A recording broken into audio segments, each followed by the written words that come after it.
right center field. That's got carry. It's gone. Number 500 and history for Miguel Cabrera. Bottom line is, man, it's hard to break us now. It's hard to break us. As a matter of fact, you ain't going to do it. Open look going as he answered. What a play called by Tom Izzo in that timeout. I was 7 years old watching a football game by myself, and I saw those winged helmets come out of the tunnel, and I was hooked at that point. Kane in Chicago! Oh my God! Kane with the overtime winner! Jameer Gibbs to the end zone. Touchdown, Detroit Lions. You can't cover that man one-on-one. You just can't do it. He drives, lobs to JD for a jam. You play real good, you start. You don't play as good, you work your way back in. It's the American way, except America has gotten soft. But that is the American way. That's the way it works. This is the 6-6. Kane Jameson Williams, he's got it! Touchdown, Lions. Now it's Larkin with a burst of speed. He scores! Gives the United States the lead for the first time tonight. Well, we missed that already, even though they continue to celebrate the gold medal, and for good reason. Welcome, everybody, to a Tullymore Tuesday. This is X's and Bros throughout the great state of Michigan. I'm Matt Shepard. Tramp Ballows alongside. The Meyer hotline is 866-838-4843. You could text us, Sports Radio 21,000. Those gold medal winning hockey players made the rounds a little bit last night in Miami at some clubs. They lived it up. Who wouldn't? Absolutely. Take advantage of it, man. It looked like fun. You see them celebrating and singing just a ton of songs, including Toby Keith and a whole bunch of others. Freebird, you name it, they were there. And they're heroes. It's going to be pretty awesome. Yeah, I mean, people continue to celebrate them, and for really good reason. Couldn't celebrate much last night unless you're a glass half full. We can get into this throughout the morning. The fact that this is a Pistons team that had been rolling, winning 5 in a row before falling to San Antonio last night, 114-103. If you haven't watched San Antonio this year, you have missed a really good basketball team. They've got really good balance, and I mean by balance, court balance. They can hurt you from the outside. They can hurt you from the inside. I said yesterday, this is a team that averages 119 points per game. It's not a whole lot more than what the Pistons are, but they are the best defensive rebounding team in the NBA. And last night, they had 55 rebounds on the night, did San Antonio. And 35 of those, which is right at their average, mind you, 35 were on the defensive glass. They shot the ball not very well, but better than Detroit. Okay. I'm sorry, 55 rebounds for the Pistons, 50 rebounds for San Antonio, but 34 on the defensive glass, which is just one below their average. They shot the ball, not great, but better than Detroit at 42%. And the difference in the game was 18 triples. They made 18 threes, while Detroit was horrible from deep on 7 of 36, which you don't have to do the math. I've got it for you, 19%. Now, I would say this. Is Detroit a three-point shooting team? No. Remember, yesterday, this is what I said about this team and what is going to be really important. If you've got Victor, like everybody talks about Isaiah Stewart as a low-post defensive player, and I get it, because he's very good down there. I mean, all you got to do is look at the sabermetrics, and it'll tell you everything you really need to know. But when you have Victor Wembanyama altering shots, sometimes the things that he does is not always easily tracked. You want to see numbers associated with impact. That is not always the case with Victor Wembanyama. When he dares people to come inside, and Detroit did have 62 points in the paint, when he dares you to come inside and alters shots and sometimes forces you to take certain shots off balance or at certain places on the floor that you're not comfortable with, because you know at 7'4" and that wingspan that it's going to be an even more difficult challenge going inside. The Pistons had trouble with that. JB Bickerstaff said after the game, look, we kind of figured it out later. We figured it out that, you know, you got to take it to him. You can't go around him. Well, they did that a little bit. They tried to be physical with him. And Victor Wembanyama, if you notice him from last year to this year, his body has gotten thicker, and he is going to be a constant threat in the NBA for the rest of his career. He's an amazing player. He's got incredible feet. He's got incredible length. But I don't think enough people give credit to all the people who are around him on that team. It's not a one-man wrecking machine. It's a team that really has good balance, recovers seemingly very well, and last night was hitting their shots. They hold Detroit to just 38% shooting. All 5 San Antonio starters reached double figures, led by Devin Vassell's 28, including 7 triples. Wembanyama finished with 21 points. It wasn't a great shooting night for him by any stretch, but it does give you a really good indication of how much a guy can impact a game even if he's not scoring. 21 points, 17 boards, and 6 block shots. I don't know of a statistics where he's altering shots. I don't see that in many box scores. I had a hard time looking for that in any other website, but it was deep in a game like that. He's one of the best ever at that. Yeah. Detroit was led by Jalen Duren's 25 points, 14 boards, 7 on the offensive glass for Jalen Duren, who was Detroit's best player last night. Cade Cunningham, who usually is Detroit's best player, 5 for 26 on the night. Ooh. I thought Detroit had some really good triple looks. They just didn't make them. OKC is in town on Wednesday as this really tough stretch. And really, the tough stretch should be exciting for the Pistons, and I think it is. From all the quotes that you saw and all the interviews that you saw last night, they want this type of quote-unquote smoke where you get OKC, then you get Cleveland, then you get a little bit of a respite with Orlando, and then it's San Antonio and Cleveland yet again. The latest college basketball poll has Duke jumped to the top spot, the 148th appearance at the mountaintop, receiving 56 of a possible 61 votes. The Blue Devils have 12 quad 1 wins. They have 9 wins over top 25 opponents. I said this before the weekend. Duke's a really good basketball team. They're well coached. Their 2 losses are in the final seconds. They lost to Texas Tech on a couple of free throws with 3 seconds left, and they lost in a corner 3 to North Carolina in Chapel Hill on a last-second shot as well. Michigan is 3rd. Arizona is 2nd. Shouldn't have any problem with this ranking. Duke, Arizona, Michigan, Iowa State, and Houston. Michigan State rises 2 spots. They're at number 13, behind Purdue at 8, Illinois at 10th.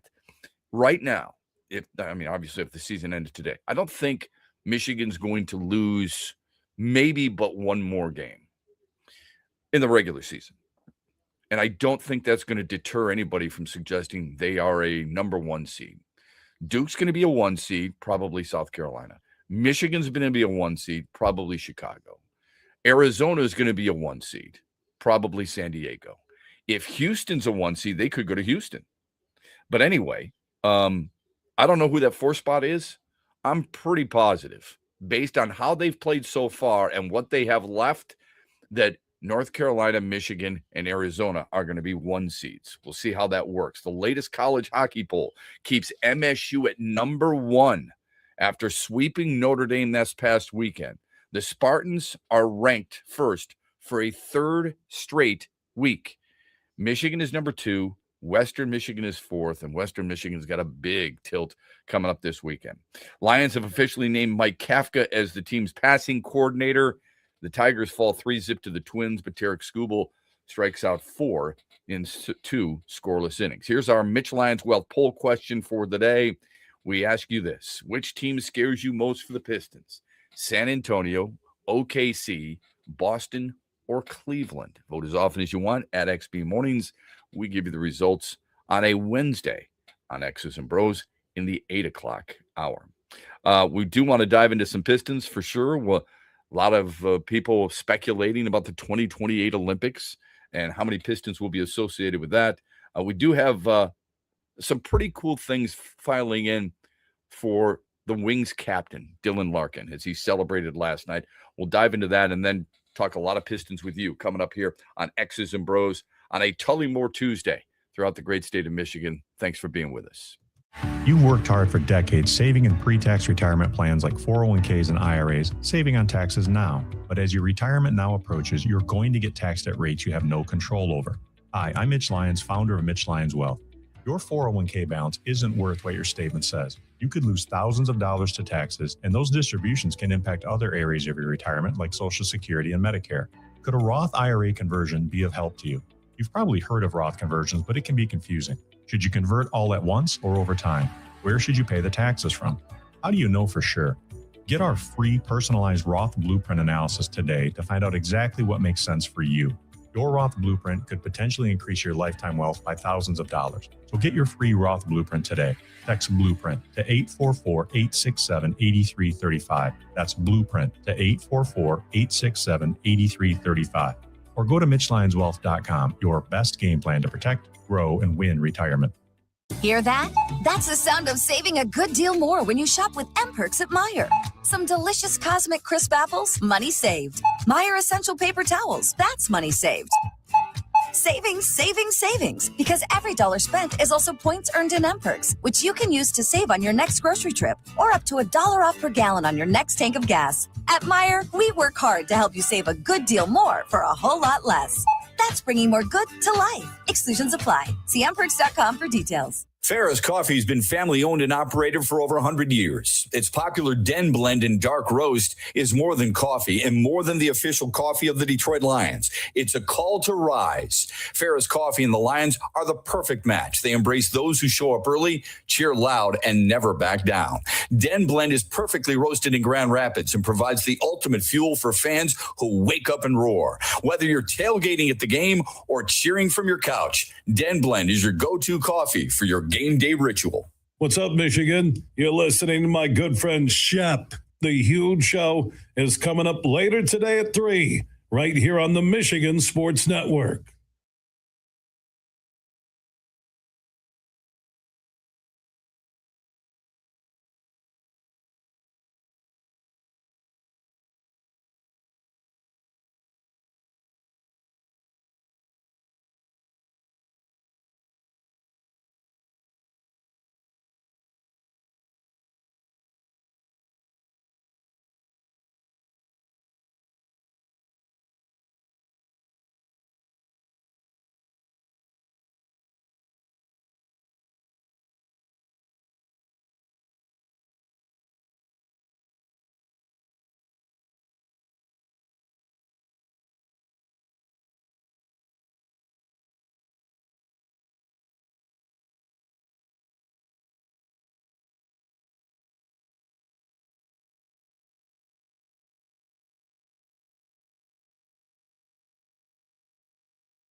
amazing. I mean, 5 for 26. I don't know. I would like to know how many minutes Steph Garden had, but he's definitely responsible for a good amount of those 21 missed shots. I don't know what the playoffs are like, but I know we're going to need some of that. Yeah, just try and make it tough for him. You just keep a body on him at all times, try and not let him just move around the court, freely. So, and then, yeah, I mean, just having everybody in help for me, Vic obviously at the rim. So just try and make him shoot as many tough shots as possible.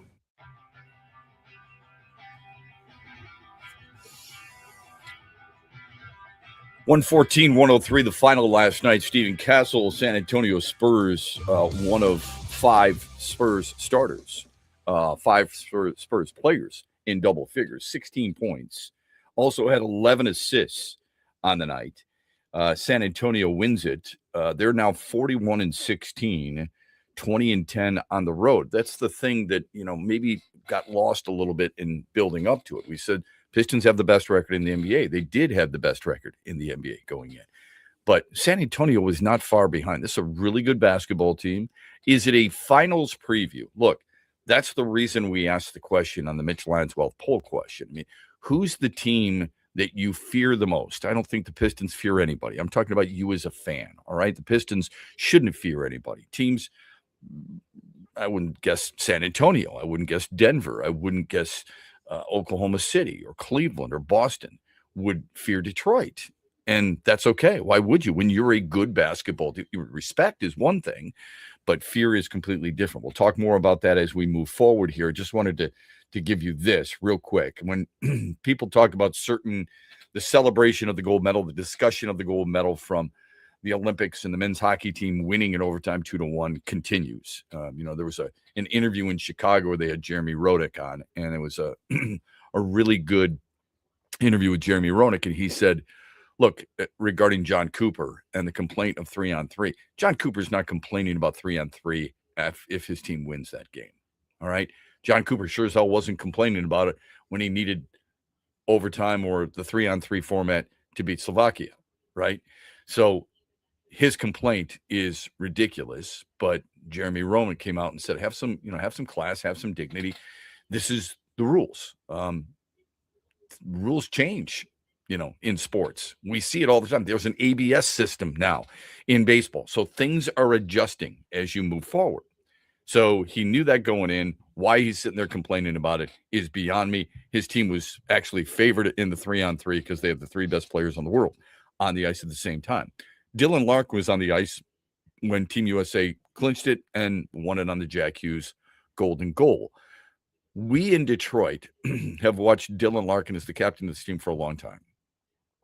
Unfortunately, I mean, he wasn't the captain when the last time the Red Wings made the playoffs, but he was on the team. He's only been in playoff hockey once in his career and as an NHL player.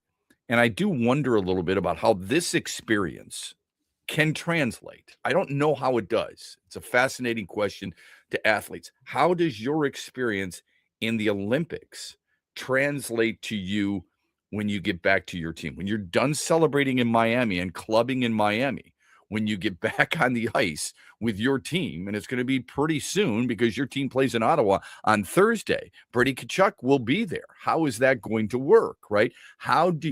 Fortunately for Dylan Larkin, his team will make a push for a playoff spot. But how does his experience, and there's leadership ability for him that affected Team USA that allowed them to win gold, will it change? Will it heighten? Will it help the Red Wings moving forward? And we look at him, I think, as the captain of the Red Wings who hasn't accomplished nearly enough as a team under his leadership, which many people thought about Steve Yzerman, by the way, when he was first named captain. And it was a struggle for them to start winning playoff games. And there was that rumor way back in the day then maybe Yzerman gets traded to Ottawa.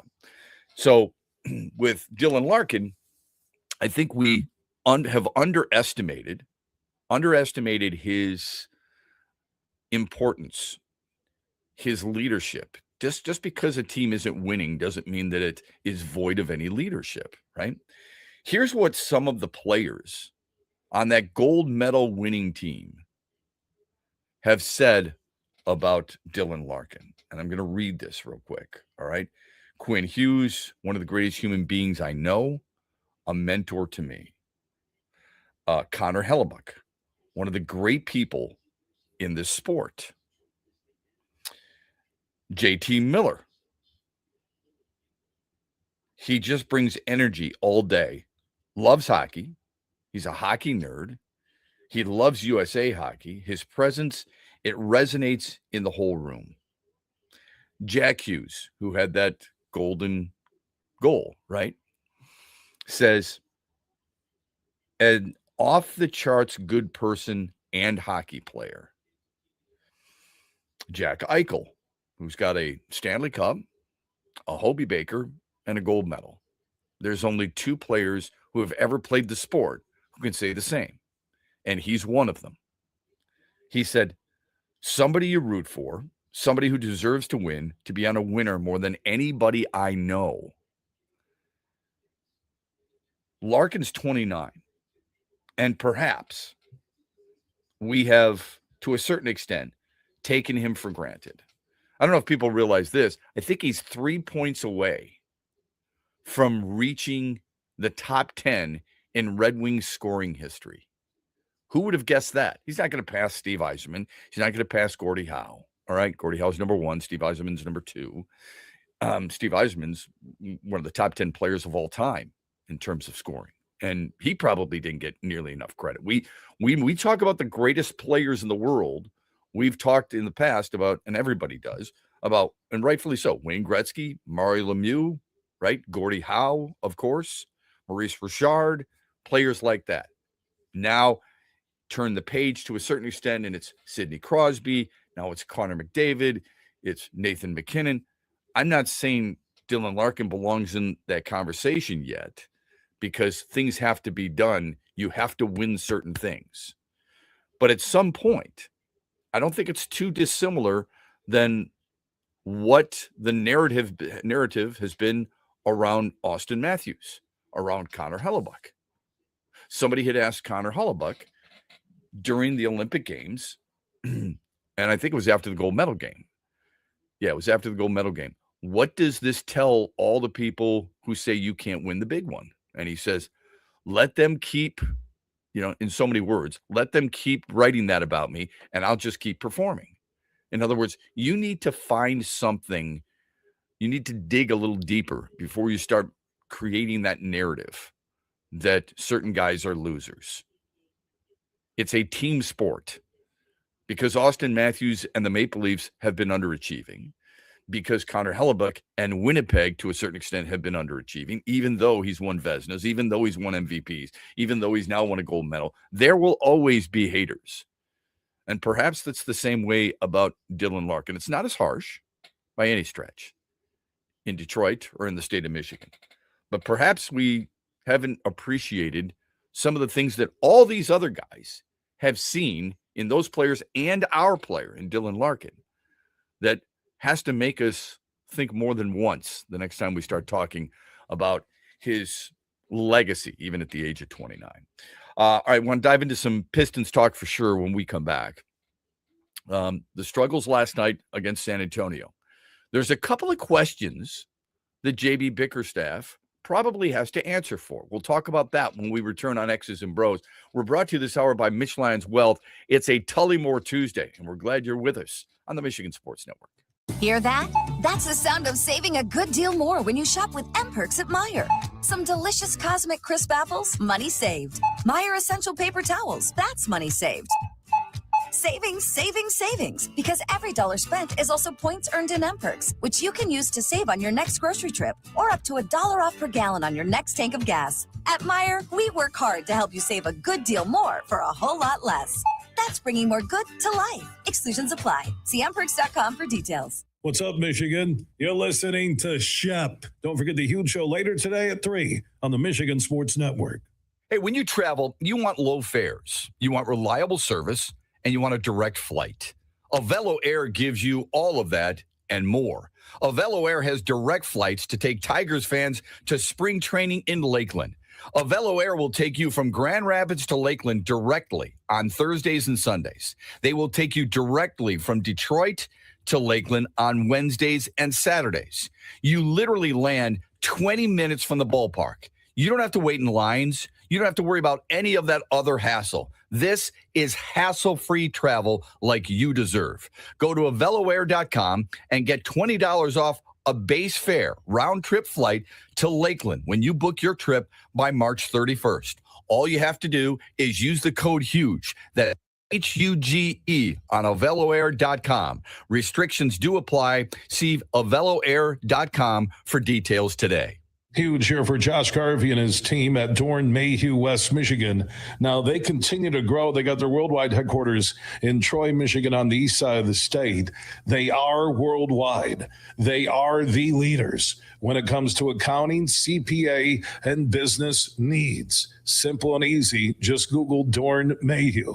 And also, Josh Garvey joins me every Tuesday as we talk hoops with former Michigan and Cleveland Cavaliers head coach John Beilein. Tuesdays, 5 p.m., Josh Garvey, Coach Beilein, and myself, we talk Michigan, Michigan State, and the Pistons. Talking hoops happens all the way through the NBA Finals. And could you imagine if the Pistons are in the NBA Finals? If you ever have a hoops question for us, you can drop it at Huge Show on Twitter, The Huge Show on Facebook, and Talking Hoops every Tuesday at 5 p.m., presented by one of the world's top accounting, CPA, and business firms, Dorn Mayhew. The Michigan Sports Network is your exclusive home for X's and Bros with Matt Shepard and The Huge Show later today at 3 p.m.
Okay, back with you on X's and Bros, 35 after the hour. Glad you're with us. Different ways that you can connect with us. You can call us on the Meyer hotline, 866-838-4843. You can text us, Sports Radio 21000. You can also join us in the comments section on YouTube, on Twitter, on Facebook as well. Glad you could be part of this Tullymore Tuesday. And we're brought to you this hour by Mitch Lyons Wealth. Pistons a loser last night to San Antonio. So there's a few things that I'm sure a lot of people are looking at today, and that is the outside shooting of Detroit. The Pistons, when they're good, just like just about any team, right? You feel like you don't have a worry in the world to a certain extent because they get after it defensively. I thought the first half of that game yesterday, Detroit outscored San Antonio by 3 in the first quarter. San Antonio outscored Detroit by 5 in the second quarter, and it was a phenomenal first half of basketball. I thought the pace was electric. I thought the plays being made were spectacular. I thought both teams had that level of intensity that you would love to see all 82 games. They You're traded not going to blows. get that, unfortunately, if you're playing the Utah Jazz.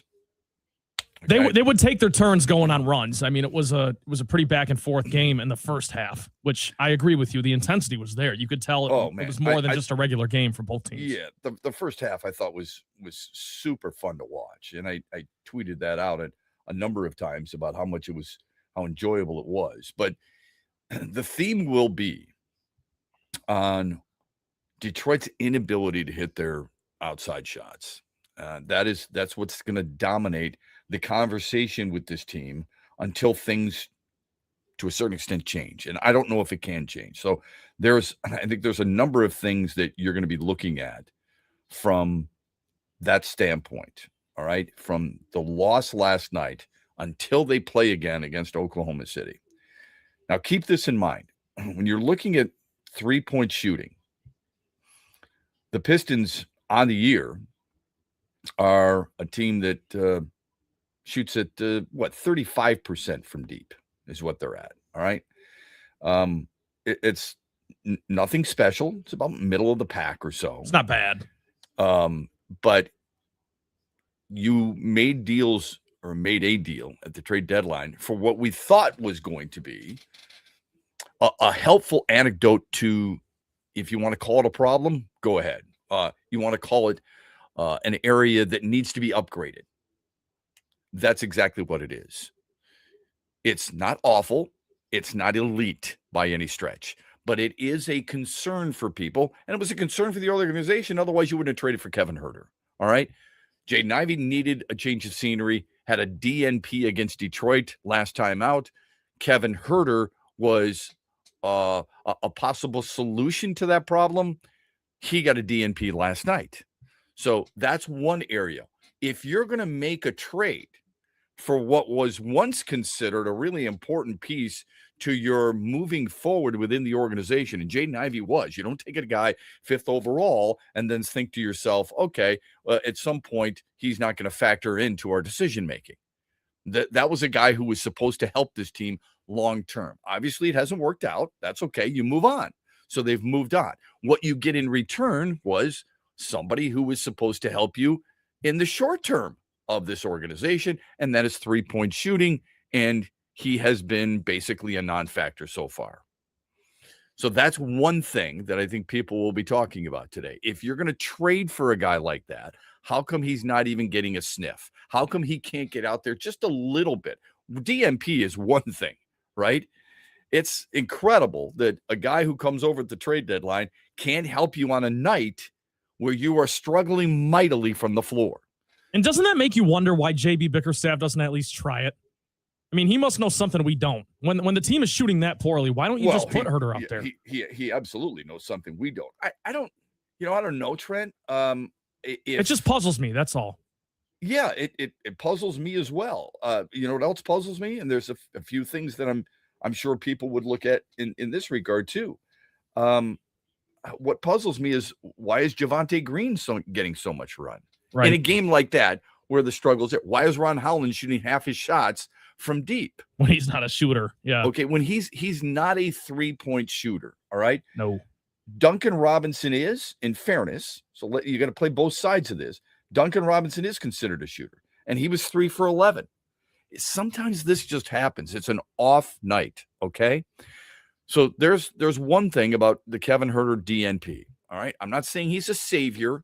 All I'm saying is that it's odd that in a game like that where you need someone who can shoot the basketball, yes, he's not doing it. Exactly. That's number one. It just doesn't make much sense. Why in the world is your best defender, and arguably the best defender in basketball, on the perimeter anyway, Asar Thompson, playing only 18 minutes and only 4 in the second half? I don't care that he's not scoring, all right, because he's not a huge scoring threat. The people who say, well, Asar Thompson's going to be, on the Olympic team someday. Well, maybe as a defensive player only. He is not very good offensively. He's not a three-point shooter. He is a guy who is just, he's an option. He's got some solid touch around the rim, too. He did have a couple nice finishes last night, especially over Wembanyama, which is not easy to do. But I totally agree with you. He's not an offensive threat. So did Ron Harper. And we're complaining about his three-point shooting. Ron Holland went right at San Antonio a number of times. Okay, so Ron Holland has the same thing, but we're not talking about that. I'm not patting him on the back. I'm just saying, We're talking about a guy, Asar Thompson. If you separate your passion for him and your love for him, was he effective last night? No. If he's so effective, why is he not playing more than 4 minutes in the second half? So that's my question. He's not an offensive threat. Not at all. No one's going on this. As you get ready for a team, you're not going, watch out for this guy when he's got the basketball in his hands. It's not who he is. Not yet anyway. Right. Okay. So I think there's a question about why isn't a guy like Kevin Huerter, who can shoot the basketball, getting any run in a game where you're struggling? Why is Asar Thompson only playing 4 minutes, or in the second half? And lastly, and I don't think this is a huge deal, right? But why are you continuing to shoot threes if they're not going in? Now, some would say you got to shoot your way out of a slump, and I'm fine with that. Okay. Don't be somebody you're not. Is this a three-point shooting team? This is a team that is built on going inside. It's built on welcoming contact. And they did have 62 points in the paint, but it's not a team that when you get into a game, it's a shooting contest. If you get into a shooting contest and Detroit's involved, it's going to be hard for them to shoot their way out of any slumps during the game. Duncan Robinson's job is to do that, and he wasn't very good at it last night. Cade Cunningham's job is to do that, and he wasn't very good at it last night. That's okay. He's going to have off nights. Don't get me wrong. I wonder how many people nationwide, especially after we were squawking so loudly, including yours truly, after the win over New York at Madison Square Garden, where he's got 42 points and he's going off and he's got a double-double and he owns that roost. How many people today are saying, yeah, well, then you go up against San Antonio. Where are you now? Why are you not talking so loudly now when your boy, who you say is the MVP, had 16 points, was 5 for 26, was 2 for 9 from downtown? I thought he had some really good looks. He just missed them. Mm-hmm. I would strongly encourage the Pistons to keep shooting some of those looks. I thought San Antonio forced some threes, but they were going in. That's what happens in the NBA. There are people now, though, who are going to, because of one game, and it's the first time they played San Antonio, they are going to start questioning this team. They are going to ask you, well, do you really think they can beat any team from the West? Because OKC is really good, even though they have, they played about 500 over the last 10, 12 games or so. San Antonio is really good. And we think Denver possesses the best player on the planet, 35, 20, and 12 the other night in a loss for Denver at Golden State, which shows you one guy sometimes can't always make the difference that you hope they can. We can get to some texts for sure. The text is 21,000. Got some texts here. Right on time, usually right around this time. Freddie says, for ones who didn't want James Harden, I'm one of them. That was a game he was needed yesterday. Cade was off. Not sure why Duncan kept shooting. Could not hit the ocean. Well, Duncan Robinson wasn't the only one. 3 for 11. Cade Cunningham, 2 for 9. Ron Holland, 1 for 6. They did have a lot of good looks, to your point. Issues. Yeah. Look, are you going to tell teams or individuals, don't shoot it if you're wide open because you haven't made it? You can't do that. No. All right. The question is that shot in their repertoire? Are they good enough to make that shot? Cade Cunningham is. Duncan Robinson absolutely is. Ron Holland, I would prefer something different. Doesn't mean I'm never going to tell you to shoot the basketball from the outside, but it's not who he is. Same with Asar Thompson in his career. I would encourage either one of those guys. Me either. Look, there's a reason this team went out and tried to acquire a three-point shooter besides Duncan Robinson. Who is it? Well, it may not be Kevin Huerter. Maybe it's Javonte Green because he's hit some big threes this year. But my God, man, I mean, you can't just tell a guy, sorry, you're a terrible three-point shooter. Don't take a wide open look. It's up to the player to make the damn shot, okay? To be fair, Trajan Langdon himself said he was still evaluating this team to see what they need. Yesterday, to me, told you a lot of shooting-wise and when Cade has an off night. Well said. No question about it. Cade Cunningham is off. This team has issues. With all due respect to Jalen Duren, and he was their best player last night. There's no doubt about that. He was on the glass. He was physical with Wembanyama. As good as Victor Wembanyama is, and he's an outstanding player, Jalen Duren bothered him enough to go 6 for 16, and he struggled. He was, at one point, I think 3 for 11, I looked up, and he was struggling offensively. He was, I don't know, shaken might be a little bit strong of a word, because he kind of welcomes that. I know what you're saying, though. Yeah, he's really confident in his game, and he should be. But I think what he was last night was early on was like, okay, I got to get a gauge on how this game is going to be played. Yeah, how else can I affect more this importantly, game? how that game was going to be called. I thought they let him play, which was awesome. That's how the game should be played. Now, Cade Cunningham, I thought, should have fouled out. I mean, he literally shoved somebody in the paint and got away with it. He had some, you could tell he was frustrated. He had some complaints that he got fouled on a clean block. It was clearly a clean block, and he was getting frustrated. Wembanyama was getting frustrated. Who can play through that frustration better than anybody else? Let's get to some more text. Go ahead. Pistons will be fine. No team is going to win when their all-world player shoots as poorly as Cade did. No panic here. Right. No need to panic. San Antonio is just a really good basketball team. Now, I think that's a really fair text, and I think they're dead on. At what point would you panic? When a team has gotten off to this start at 41-14 before the loss last night, or 42-13, excuse me, before the loss last night. If they lost to OKC Wednesday and lost to Cleveland Friday, then yes. Would there be panic? Not panic, but worry. Panic's probably the wrong word. Right, that's a little strong. They would start to, depending on how they lose, you would start to look at things maybe a little differently. Like this team is not a shoe-in to win the East. Maybe just a few games, 1 week can actually do that. Isn't it amazing, though? It wouldn't do that for me. I've said for a long time, since the trade deadline, Cleveland's the team that concerns me most in the East. San Antonio, OKC, and yes, I've said Denver, but Denver I've kind of peeled back on, are teams that would scare me overall. Well, and you've said Denver for good reason. I mean, it's not like it's unwarranted. Yeah, they've got 2 all-world players. Yeah. All right.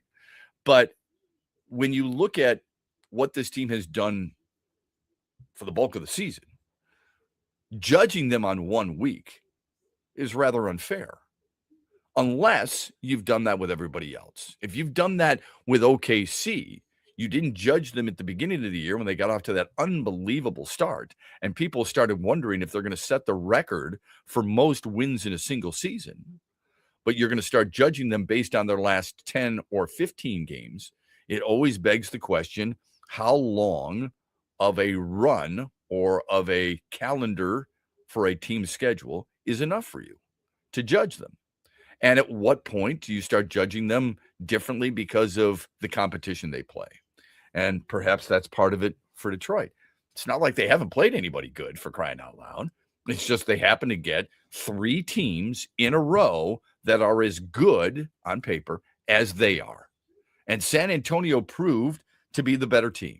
There's no reason to panic, but there is reason to understand why some people believe that one team might be better than yours. Doesn't mean that your team isn't good. It doesn't mean that your team can't get to the NBA Eastern Conference Finals, but it does mean that there are people who have some questions about them. Have you questioned the New York Knicks? You're damn right you Yes. have. As have I, because of certain losses at home to Indiana, getting blown out by Detroit 3 times. That's all justified.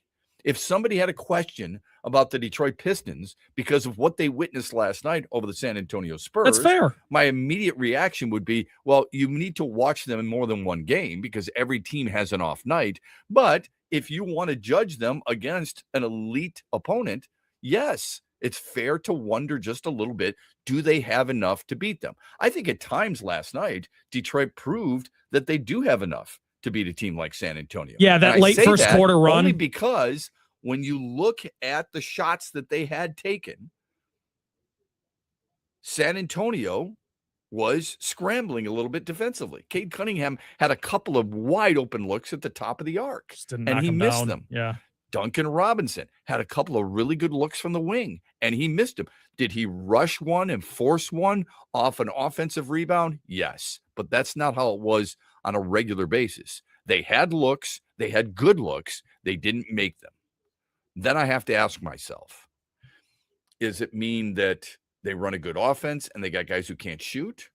Or is it San Antonio with a lack of effort defensively that allowed Detroit and they still couldn't shoot? I don't know the answer to that. All I know is there were a number of times where I'm like, man, that's a good look. They don't make it. I'm not upset at the offense. I'm upset at the player for not knocking it down. Let's get to another text real quick before the top of the hour. Go ahead. We get them again shortly. If we beat them in SA, San Antonio, everyone will calm down. Yeah, I don't know what it's like. The rest, it'll be interesting to listen to the Huge Show a little bit later on today and get a pulse on how are people feeling about this team? They do play the Spurs on March 5th. That's what the texter's referring to. Yeah. And Detroit's done a good job on the road this year. Yeah. I'm not going to look that far ahead, okay? I think you can get rid of this nasty taste in your mouth with a win over OKC and or Cleveland. And that's why we kind of asked yesterday, not that people were going to jump all over it, but I mean, what do they have to go this week for you not to be too concerned? Like if they went 0-3, there's going to be people starting to wonder a little bit. And a lot of that has to do with the fear of some of the other teams that you've watched in this market and how they've gotten off to good starts and struggled later. Our phone number on the Meijer hotline is 866-838-4843. You can always text us, Sports Radio 21000. This is X's and Bros on a Tullymore Tuesday, and we're brought to you by Bench Lions Wealth. You've worked hard for decades saving in pre-tax retirement plans like 401ks and IRAs, saving on taxes now. But as your retirement now approaches, you're going to get taxed at rates you have no control over. Hi, I'm Mitch Lyons, founder of Mitch Lyons Wealth. Your 401k balance isn't worth what your statement says. You could lose thousands of dollars to taxes, and those distributions can impact other areas of your retirement like Social Security and Medicare. Could a Roth IRA conversion be of help to you? You've probably heard of Roth conversions, but it can be confusing. Should you convert all at once or over time? Where should you pay the taxes from? How do you know for sure? Get our free personalized Roth Blueprint analysis today to find out exactly what makes sense for you. Your Roth Blueprint could potentially increase your lifetime wealth by thousands of dollars. So get your free Roth Blueprint today. Text Blueprint to 844-867-8335. That's Blueprint to 844-867-8335. Or go to MitchLionsWealth.com, your best game plan to protect, grow, and win retirement.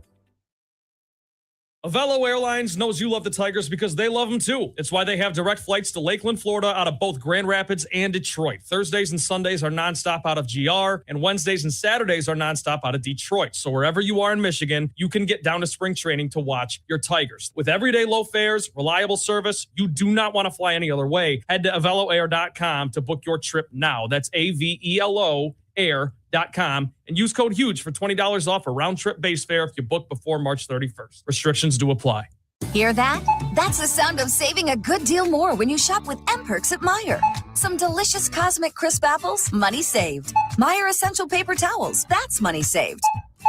Savings, savings, savings. Because every dollar spent is also points earned in M-Perks, which you can use to save on your next grocery trip or up to $1 off per gallon on your next tank of gas. At Meijer, we work hard to help you save a good deal more for a whole lot less. That's bringing more good to life. Exclusions apply. See mperks.com for details. Farrah's Coffee has been family owned and operated for over 100 years. Its popular Den Blend and Dark Roast is more than coffee and more than the official coffee of the Detroit Lions. It's a call to rise. Farrah's Coffee and the Lions are the perfect match. They embrace those who show up early, cheer loud, and never back down. Den Blend is perfectly roasted in Grand Rapids and provides the ultimate fuel for fans who wake up and roar. Whether you're tailgating at the game or cheering from your couch, Den Blend is your go-to coffee for your game day ritual. Coming up later today at 3 on the Huge Show on the Michigan Sports Network, I'll deliver huge opinions on everything you're talking about. Lake Michigan Credit Union is proud to be the official sponsor of Detroit Tigers spring training. Get to the ballpark today and enjoy family fun. LMCU is providing tickets to winners who enter our Tigers Tuesday contest. Text the word Tigers to 21,000 and register for tickets today. And listen to the Huge Show to see if you're a winner. It's brought to you by our friends at LMCU. You'll love banking there. You are listening to X's and Bros with Matt Shepard on the Michigan Sports Network, but you don't need to be in Michigan to tune us in. Search XB Mornings on X or X's and Bros on YouTube.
Second hour of the program. Glad you're with us. With the Winter Olympics now behind us, the closing ceremonies were Sunday night. One of the last, if not the last event, was the men's hockey, in which Team USA won gold 2-1 in overtime over Canada. Always have to remind people of that. Not that you've forgotten it. Fun to say. But then people will turn in a couple of years to the Summer Olympics, and that means basketball. And when you have two high profile, one elite, one is getting there. If he can expand his game, Jalen Duren can be an elite player in the NBA. Doesn't mean he's an all-time great. Just means he can be an elite player in the NBA. They start talking about what type of history are the men's basketball team going to make, and the projection of a roster. Among those is Kevin Durant, who at the time will be 40 years old. Now, he already has the record for a men's basketball player with 4 gold medals. He's played in 4 Olympics, and he is one of the best players all time, for sure. Would you want a 40-year-old part of that Olympic team just because of who he is and what he's already accomplished? Just because he's been and done it before doesn't mean I want him blocking somebody else. Now, I granted, he's 37 right now. Yeah. So he'll be on the verge of 40. Not that his skill set has declined a whole lot. I have said this, and I stand by this. I don't care how old somebody is. I really don't. I care about whether or not they can play. Right. Give me 12 dudes who are going to win us gold. But not just the 12 best dudes. You saw that. No, that's why I said 12 guys that win gold. Yeah. Of that. It's not about the 12 best players. It's about the 12 who make up the best team. Mm-hmm. Those players that make up the best team. Cade Cunningham is going to be on that team. Anthony Edwards is going to be on that team, right? There are Chet Holmgren is probably going to be on that team. So there are certain players, damn well. Do you really think that a guy like Kevin Durant will be playing at a high enough level to take a spot over, I don't know, Tyrese Maxey? Well, here's what's interesting about it, Shep, is years ago, I think it was a little different because USA was dominant in the sport.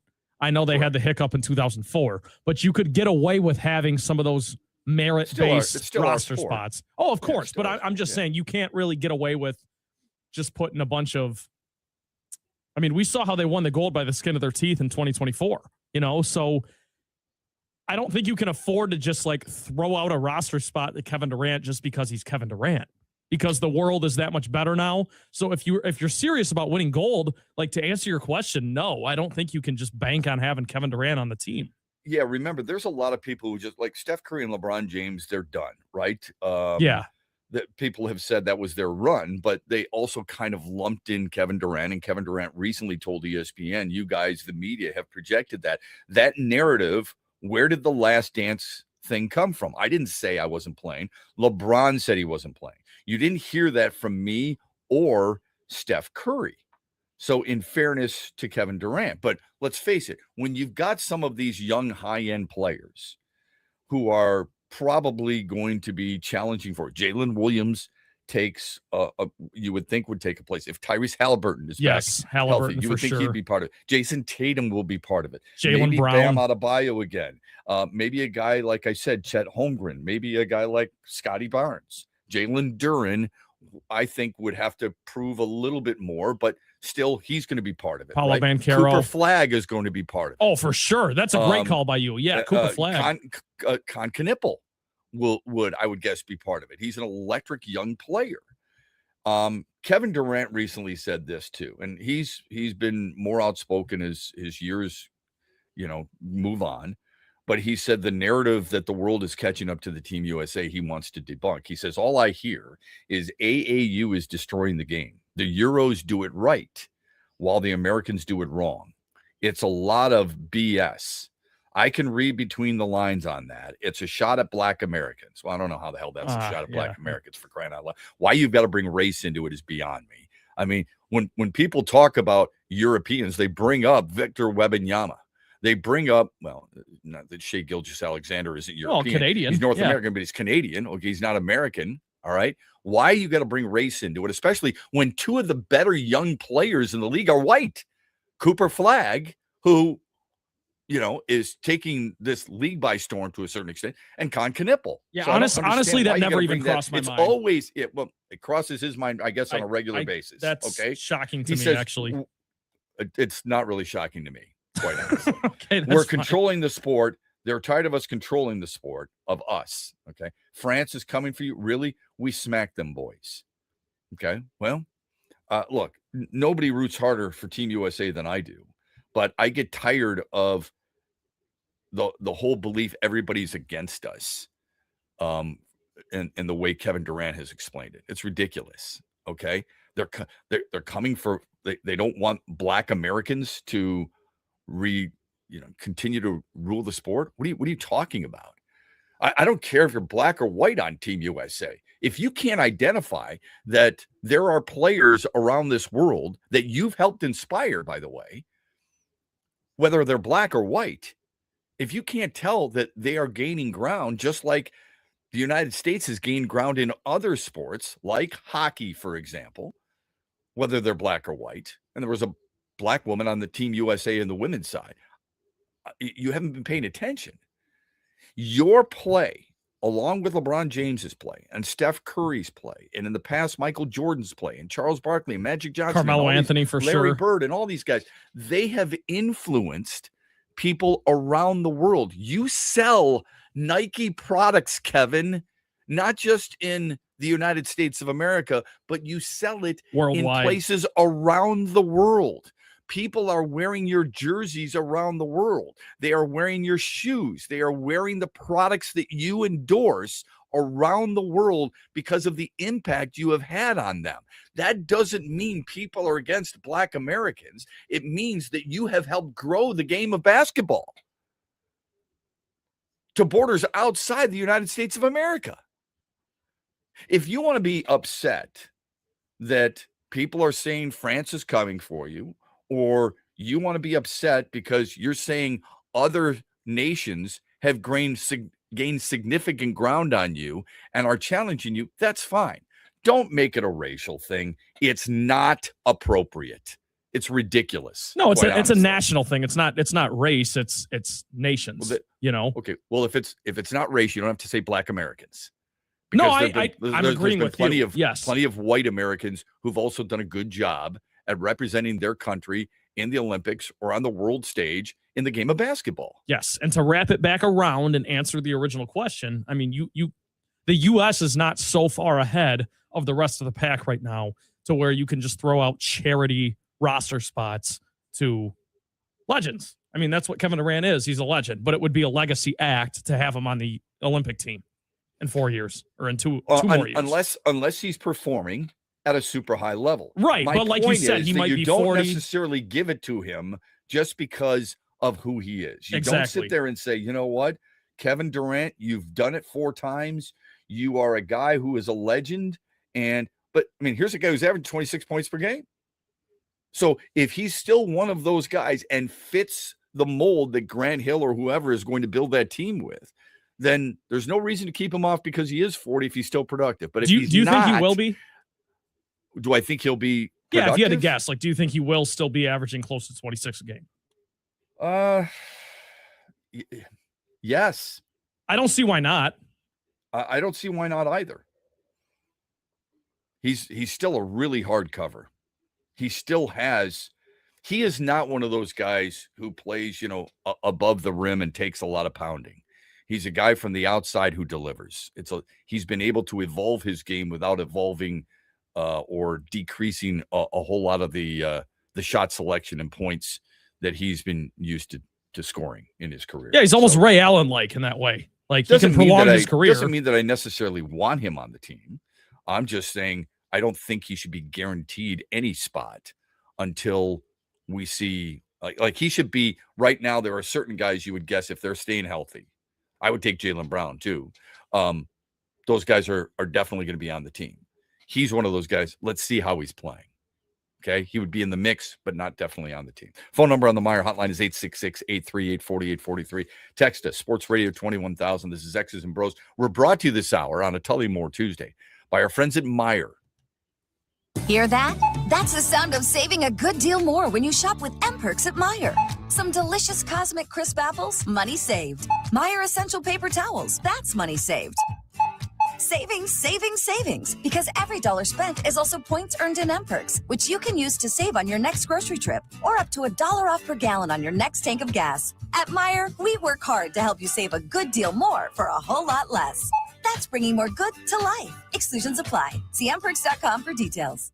Avelo Air knows how much you love the Tigers. They love them too. They want to help you get to spring training in Lakeland because it is an awesome time. They fly nonstop from Grand Rapids to Lakeland Thursdays and Sundays, and nonstop from Detroit to Lakeland Wednesdays and Saturdays.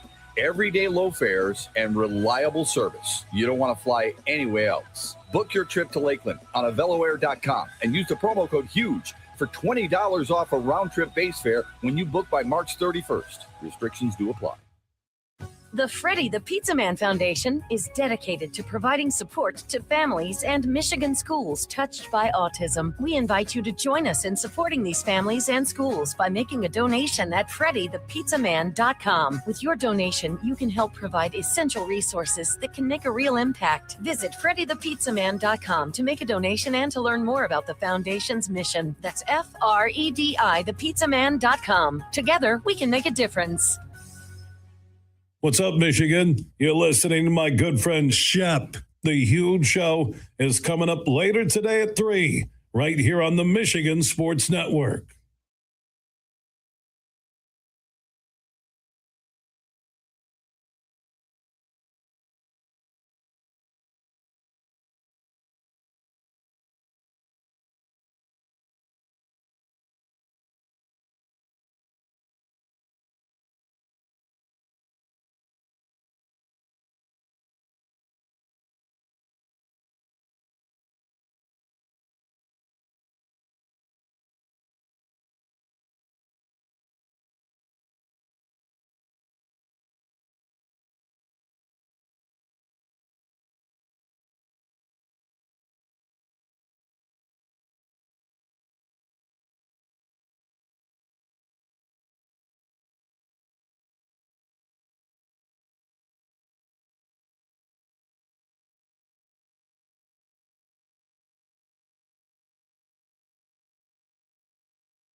Okay, 18 after the hour. Welcome back. A lot of different ways you can get in touch with us. You can give some comments via YouTube.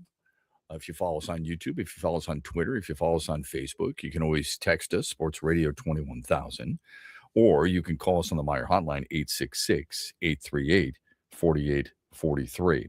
Another text, Shep, Larkin so far is writing the same story in Detroit as Matthew Stafford did for 11 years. Took him so far with class, but every season ended up in disappointment with no playoff wins.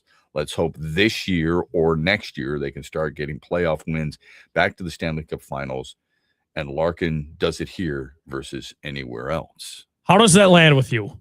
Okay, I think it's different from this standpoint. Matthew Stafford was the focus of the Detroit Lions, and everybody knew that, or everybody thought, I should say, that they had enough weapons around him to be better in the playoffs than they were. Calvin Johnson, for example, the number of different wide receivers, Nate Burleson, Golden Tate, who had career years. Marvin Jones. And you, of course, you had players like Ndamukong Suh on the defensive side of the ball as well. Quarterback and one player who plays, 19 minutes a night is, I think, completely different. If Dylan Larkin were a consistent goaltender, I might think a little differently here. I don't want to get caught up in a Detroit trap where they say the hardest jobs in Detroit are the starting quarterback and the starting goaltender for the Lions and Red Wings, respectively. But I don't think it's gotten to that point. I think most people view the Red Wings during Dylan Larkin's captaincy as less than. They see the roster underachieving, and no, I don't even think it's underachieving. I think everybody understands that this franchise had to go through a rebuild, and that he was the mainstay of the rebuild. But don't you think they've underachieved over the last 3 years? No, I don't think they were very good. Anybody who saw them, I've talked to a number of people over the last few years associated with the organization. And going into the season, hey, do you think this is the year? We're not good enough. Okay, I guess I'm just looking at it as they were good enough and looked at the division and looked at the other teams in the Eastern Conference. They weren't thinking with their head. I just feel like they should have been a playoff team by now. That's what I'm saying. That's where I'm coming from. I don't think they're good enough to win a cup. Don't get me wrong. No, I know you're not. You're saying do you think they've been underachieving? I don't think they have, because you just don't think they're that good. They're just not that good. Gotcha. Right. I mean, this year I think they're better. They play with more jam this year. They've got a legitimate, Norris Trophy candidate as a defenseman. They've got a really good goalie. I mean, if you looked at this team over the past few years, sure, they won some games, but they weren't deep enough at forward. I don't think they're deep enough at forward right now, quite honestly. They weren't deep enough on the blue line, and they didn't have a stellar goalie. People just thought they should win because of the amount of years it's taken since they have won. That is not how it works. You're right about that. Yes. That's why Steve Yzerman said when he took over, and I'm not defending him because I thought they should have been a playoff team by last year. Not with this team, but they should have made moves that allowed them to be a playoff team by last year. But he said, and Ken Holland said the same thing. And I remember talking to Ken Holland about this. The 25-year straight playoffs ended. People in Detroit and the state of Michigan said, I'm tired of just making the playoffs. We're a one-and-done team. Blow it up and start over again. Ken Holland said, be careful what you wish for. He said, hockey rebuilds are tough. They can be agonizing. And that's exactly what's happened. The guy who has gone through it, the guy who knows the sport and seen other players and friends of his who have gone through it, friends of his and general managers who've had to rebuild teams, they know better than we do. And the point was, it's going to be a very arduous task to rebuild this franchise. And it has been. We just thought, well, it's about time. In the NFL, they do it. There's a sense of there is a sense of entitlement to a certain extent. They do it, so we think they should do it. No, look at what they had in the quote unquote cupboard, and look at who they had on the ice. It wasn't good enough, plain and simple. Now, they're not a Stanley Cup contender this year either. I think they're a playoff team. I think they need 2 moves to solidify my belief in that. And I've said this ad nauseum. You guys want to keep all these young players, go right ahead. But they've got some good youth on this team. I would like to see this team make a deal to bring in a top 6 forward. And I've said Vincent Trocheck, not because he was on the Olympic team, but because he plays good end-to-end hockey, because he's a guy who has played in the playoffs and a guy who wins faceoffs. He was the second base faceoff man on Team USA in the Olympics, but he's good during the regular season with the Rangers as well. He's got a connection here, which isn't the be-all, end-all, but he would improve your depth. He could walk front, right in and be okay? excellent here. Yes. So you've got that. And then I've said Dougie Hamilton for a long, long time, a right-handed shot, a big defenseman, moves the puck, can move himself, and he immediately steps in and plays with Ben Sherrod and makes your defense better. And neither one of them are going to break your bank, and neither one of them are going to force you to lose so many young players that it will set you back in future seasons. And I'm not saying it's easy. Steve Yzerman knows a hell of a lot more than I do. Maybe he goes out and gets a Justin Falk from St. Louis. I don't know. I think he might cost a little bit more because of his age. I don't know. But there's no question this team needs to make it, I think, 2 moves.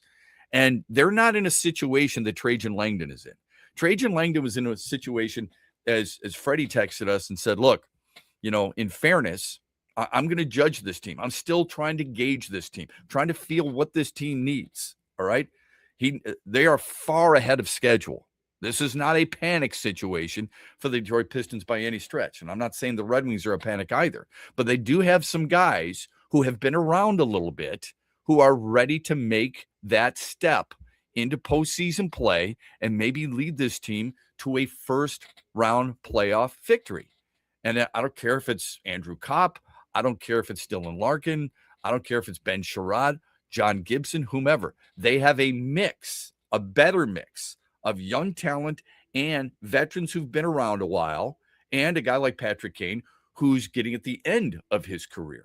The guys who've been around a while for the Red Wings aren't necessarily old, but they have been around a while where they're, a young veteran in the NHL that can help this team move forward. They do need some help, though, and it's blatantly obvious. They weren't necessarily in that position a year ago, but they are in that position now. They weren't in that position a couple of years ago, but they are in the position now. So I think there's a little bit of a difference when it comes to that. The NFL Combine, by the way, the sign-up was yesterday, and the Combine starts today. And one of the beauties of what the NFL does, the NFL keeps its league and its players and its activities top mind awareness. How important is it? Okay. Not everyone who will be a star participated at the NFL Combine. We'll explain when we come back. And also, it might surprise you how many coaches the Detroit Lions have. They have finalized their coaching roster, if you will. And Dan Skipper is part of it. He had a chance to sit down and talk with DetroitLions.com. We'll play some of that sound when we return, brought to you by Meyer after this. Mitch Lyons here, founder of Mitch Lyons Wealth, where we create your best game plan to protect, grow, and win retirement. I'm here with Tiger legend Kirk Gibson, who we are proud to support and partner with on the newly opened Kirk Gibson Center for Parkinson's Wellness. Thanks, Mitch. We appreciate your support, and we are excited to have recently opened the center in Farmington Hills. It provides exercise therapy and educational programs that are helping the Parkinson's community, just like Mitch Lyons Wealth helps improve the quality for their clients' retirements. This center helps improve the quality of life for people with Parkinson's. And Gibby, the best part of all is that access to the center is available to the Parkinson's community free of charge, right? That's right, absolutely free of charge for people with Parkinson's and their care partners. You hit a couple of the most famous home runs in Major League history, Gibby, but I feel that your greatest hit will be the positive impact that Kirk Gibson Center is making in the fight against Parkinson's. Mitch, since my diagnosis, I get up every day and focus on winning that day. This center encourages others to do the same. Awesome, Gibby. To learn more, go to kirkgibsoncenter.org. It's time to go on the court with Tim Stout. DraftKings Sportsbook is an official sports betting partner of the NFL. Download the DraftKings Sportsbook app today and use code HUGE for a special offer when you sign up. That's code HUGE, only at DraftKings Sportsbook. Repeating as Big Ten champion is pretty well out of reach now for Michigan State's men's basketball team. 2 weeks to go, and the Spartans have 3 of their final 4 regular season games on the road. A tough trip this week. Thursday night, 8 o'clock at Purdue. Sunday, 3:45 at Indiana. Before final games the following week at home with Rutgers and at Michigan on March 8th to end the regular season. Michigan State coach Tom Izzo a little shaky about his team's narrow win this last weekend over Ohio State. As he said, we need a team meeting because we have to play better in certain areas if we are going to make a run in March. Well, March is now right around the corner with the big one coming up Thursday night again at Purdue. Save a good deal more during the Meijer Dollar Deal Sale, February 18th through March 3rd. Shop the entire store and choose from more than 800 items, all $1 each. Fill your basket with favorites like extra large navel oranges, Meijer frozen personal pizza, Powerade sports drink, Knorr pasta or rice sides, and Meijer facial tissue. The Meijer Dollar Deal Sale. That's the good life. A good deal better. Exclusions apply. See all deals in the Meijer app. Make sure you listen weekly to our Moving Ferris Forward interviews with Ferris President Bill Pink and other leaders who are moving Ferris forward. Find out more about Big Rapids and Ferris and what they have to offer at ferris.edu.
it starts with, attitude. You got to have guys who want to be the best, want to play hard, want to do those things right. And then obviously there's a level of skill involved you got to have. And then, the knowledge base. And once we start getting into it, you can't play fast if you're thinking. So how can we make sure that these guys know exactly what they're supposed to do, but not have to be lost in thought on the field trying to figure out, it's a different look from the picture. But foundation's there. We just got to, we took a little bit of a wrong turn. So let's get back on the road. Our thanks to DetroitLions.com, because that's a friend of ours, Tim Twentyman, who writes for that website, works for the organization, interviewing Dan Skipper. Dan Skipper is one of the new coaches for Dan Campbell. He is an offensive assistant. How many coaches do you think the Lions have now that they have 25? Close. They have 27 coaches, if you count strength coaches, which they are. I mean, they're coaches. You should count coaching on the field, right? They're dressed in Lions gear. They're on the sideline. They're on the payroll. They are strength coaches. There's 27 of them. Wow. All right. I know. Mike Kafka's the pass game coordinator. He takes the place of David Shaw, who's now the pass game specialist. I've always wondered this. If I'm an owner of any franchise, and I'm not trying to be petty here, okay? I'm not trying to be a cheapskate. These guys, they have more money than they know what to do with, right? But if I'm an owner and I'm traveling, I don't know if you've ever traveled with a professional sports team or not, but the amount, even a college team, the amount of people going on trips and stuff is unbelievable. Yeah. And really they gotta cover all those people, the meals, the accommodations, all that stuff. Yeah, it adds up, I'm sure. Yeah, not trying to be cheap. Okay, I'm not trying to be penny pinching here. I've always wondered if the owner truly knows what those people do. You know what I mean? Are they fully aware of? What do you mean? You think they might be naive to what their actual role is on the team? Like, are they worthy of being paid what they're being paid? Is that what you're saying? Well, not worthy of it. I'm just wondering if they actually recognize how many people travel with their team. Right. Like, do you need this big of a staff? Not to sound, especially on the road. Yeah. Not to sound like old guy. You can't help it. I don't think you do. Really. But you think about it, you've got what, 54 people? 54 on the team, and then you've got 10 on the practice squad, correct? Yes. Okay. You've got 27 coaches. How many? It's not too dissimilar from basketball. How many players are on a basketball team? 15. Well, 12, but then, 15 on the roster, I believe, right? I thought it was more than that. I think it can be up to 17 with two-way contracts and whatnot, but I think it's around 15. Okay. I think with two-way contracts, I think it's 18. The Pistons have Jalen Duren, Cade Cunningham, Isaac Jones, Ron Holland, Paul Reed, Karis LeVert, Asar Thompson, Tobias Harris, Wendell Moore Jr. started, right, with this team earlier this year. Marcus Sasser, Dennis Jenkins, Chaz Lanier, Kevin Herter, Isaiah Stewart, Javonte Green, Duncan Robinson, Tolu Smith, Bobby Klinkman. That's 18. Gotcha. They're not all dressed, okay? Like you said, the two-way contracts, if you take all that, how many coaches do you think they have? 8? 13. Wow. Yeah. Oh, wow. Okay. Yeah. Yeah. Well, and they were just highlighted, by the way. The Pistons coaching staff was just highlighted because of the All-Star break. Like, they all got to go, and they were part of the coaching staffs on those teams. Yeah, it's cool. But I did not realize really it was cool. that many, though. But you're talking about, and like you said, I mean, you're dressing 15. Yeah, is what it is. Yeah. I believe. Okay, so if like last night, you couldn't dress Isaiah Stewart, he would be a DNP. Right? Because he's not available. right? I mean, he's just whatever. Yeah, he's suspended. You're not going to like cut him to bring in somebody else. No, I'm not suggesting that at all. Of course not. But you had 10 guys play last night. And then you also had Tolu Smith, that's 11. Kevin Herter, that's 12. Marcus Sasser, that's 13. Chaz Lanier, that's 14. Isaiah Stewart suspended. So there's your 15th guy. But you had 14 players last night. You almost had one coach per player. And in football, you've got 27. There's 48 who dress on Sundays. Mm-hmm. It's one coach for every 2 players. Not even. Anyway, yeah, when you say it like that, that is, that's wild. Think about it for a minute. It's a lot of people, man. You have the head coach, an OC, a DC, a special teams coordinator, an associate head coach, wide receiver, an assistant head coach in safeties, a quarterback's coach, a running back's coach, a defensive assistant, a senior defensive assistant, also an outside linebackers coach. You have an offensive line coach who's also the run game coordinator. You have an assistant wide receivers coach, Bruce Gradkowski, by the way. Matt guy. You have a linebackers coach. You have a pass game coordinator. You have a defensive assistant, an offensive quality control, an assistant special teams, a tight ends coach, a run game coordinator who's also the defensive line coach. You have a pass game specialist, an offensive assistant. You have a minority coaching assistant defensively. You have a passing game coordinator, defensive backs coach. You have an offensive assistant. Dude, that's a lot. That's a lot of guys with whistles and clipboards, don't you think? Yes, it is. Anyway, the combine, long way around, excuse me. The combine starts today. The combine is not necessarily that of players who are automatically going to be stars. Okay? It's just not how it works. There's plenty of examples in the past of players who have gone to stardom or at least had a nice long career without going to the NFL combine. Adam Thielen did not get invited to the combine. Wes Welker was not invited to the combine. James Harrison, Antonio Gates, Malcolm Butler, not invited to the combine. Wow. And yet look at what they ended up doing. Okay. That's a ways back. Well, in James Harrison's case, shoot. Hall of Famer, probably, right? Borderline? Yeah. He wasn't even invited to the combine. That's nuts. Right. Philip Lindsay wasn't. Was he? Undrafted out of Colorado. I'd have to look that up, but I would guess been not. a pretty good player, right? Right. Kobe Turner, that defensive lineman for the Rams who can also play the piano. He was a 3rd-round pick. he wasn't one of those guys. So when you get guys like this and you see what they're doing and you recognize that not everybody you watch over the next couple of weeks is going to necessarily be a star in the NFL, and some of the future stars in the NFL, you will not see at the combine. It does lead to mock drafts.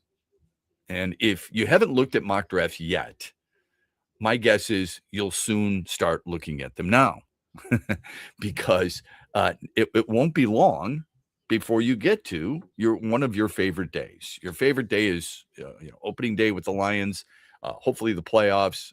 For some selective fan bases, it's a Super Bowl. And then you start all over again and you're looking maybe free agency, which begins on March 8th. At least legal tampering. Yeah. In terms of the NFL. Free agency blowout really starts the 11th.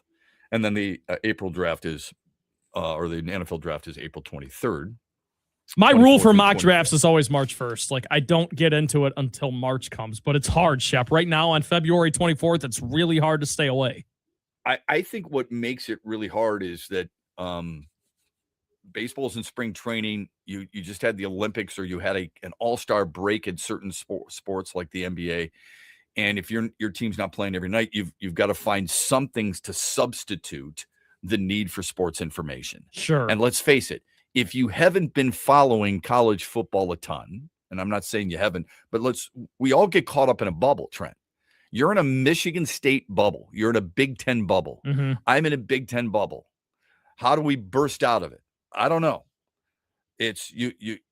Are you going to be watching football games at 10 o'clock at night on a Saturday unless Michigan State's playing at USC? Thanks a lot, Big Ten, you idiots. But you have to figure out a way to keep up with everybody. So how do you do that? All right. And are we caught up on text? I want to make sure we're good with everything. No, we got one more right now. It says football is the most strategic sport in the world. That big of a coaching staff is warranted. Love the show, guys. Okay. Yeah, to me, that's. I never looked at it that way, but I get what they're saying. You look like old guy, though, when I say this. Did Bill Walsh have that many coaches? Probably not. No, he did not. When did it turn to 27 coaches? That's a lot. I mean, you have a passing game coordinator, you have a pass game specialist. Can you explain to me? I would love to know the difference. Right. Like I think one of the most fascinating features of anything for I don't know, if you want to do some type of docuseries, or instead of Hard Knocks, go to various coaches or go to various teams and their various coaching staffs and find out the communication between offensive coordinator, run game coordinator, pass game coordinator, running backs coach, yes, wide receivers coach, offensive line coach, tight ends coach, and pass game specialist. Those 8 coaches have to communicate with one another to come up with what?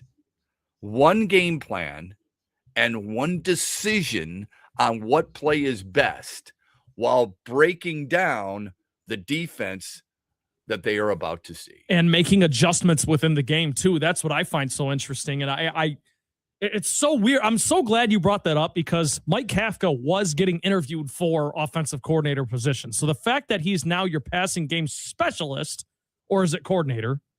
I mean, forgive me. I'm genuinely asking. I forget what his official title is. Yeah. Mike Kafka, the former Giants interim head coach, named yesterday, is now the team's passing coordinator. Okay, gotcha. So you have that going on, but it's like, what are his responsibilities compared to the passing game specialist? Dan Skipper coming in on the offensive staff. Like, there's so much going on, to your point, Shep, that it's like the texter might be spot on. It's the most strategic sport in the world, so maybe you do need that many coaches. I don't know, but it seems like a lot. Yeah, 27 seems. I think what the bottom line is I think what you're looking at, from just based on my experience in talking with coaches over the years, specialists, those guys, Dan Skipper is working with specific groups, okay, working on various things, techniques, and so on and so forth. Is it a, hey, thanks for all that you've done? No, I don't think it's that. I think they're bringing him on so he can help in a certain area. All right. So they're going to work in certain things, but is he going to be imperative in the game planning? A decision maker? Probably I don't not. think so. He's not. He's definitely not a decision maker. But he's not. I don't think he's working as much on the game plan unless they are asking his advice. What's the difference between Hank Fraley working that moment, okay, as a run game coordinator, and Mike Kafka as a pass game coordinator? Especially when Hank Fraley's coaching the offensive line. Mike Kafka's not. He's coaching the offensive passing game plan. How does that differ from Drew Petzing? How does that differ from Scotty Montgomery? Well, and maybe I'm being a smart ass here. And then how much does David Shaw, who's now an assistant, how much does David Shaw, who was the pass game coordinator last year, look at his responsibilities, his input with Mike Kafka? Mike Kafka comes over and he inherits a pretty good situation. He's got 2 1,000-yard receivers. He's got an NFL quarterback who has put up some massive numbers. I mean, got sacked more times in his career last year than ever before, but was second in the league in passing overall, yards-wise anyway. And if you looked at touchdowns, and Matthew Stafford had the most with, 46 or whatever it was. Jared Goff was second. He had the second most. It was deep behind him in 34. If you count the playoffs, I think Stafford had 52. But bottom line is he had 34, second most in the NFL. Isn't David Shaw in a private moment saying to himself, what the hell was wrong with our passing game last year? My guy completed 68% of his passes. He threw for the second most yards in the National Football League at over 4,500. He threw 34 touchdowns. He was only picked off 8 times, and he had a high quarterback rating. What the hell's what's the issue there? Yeah.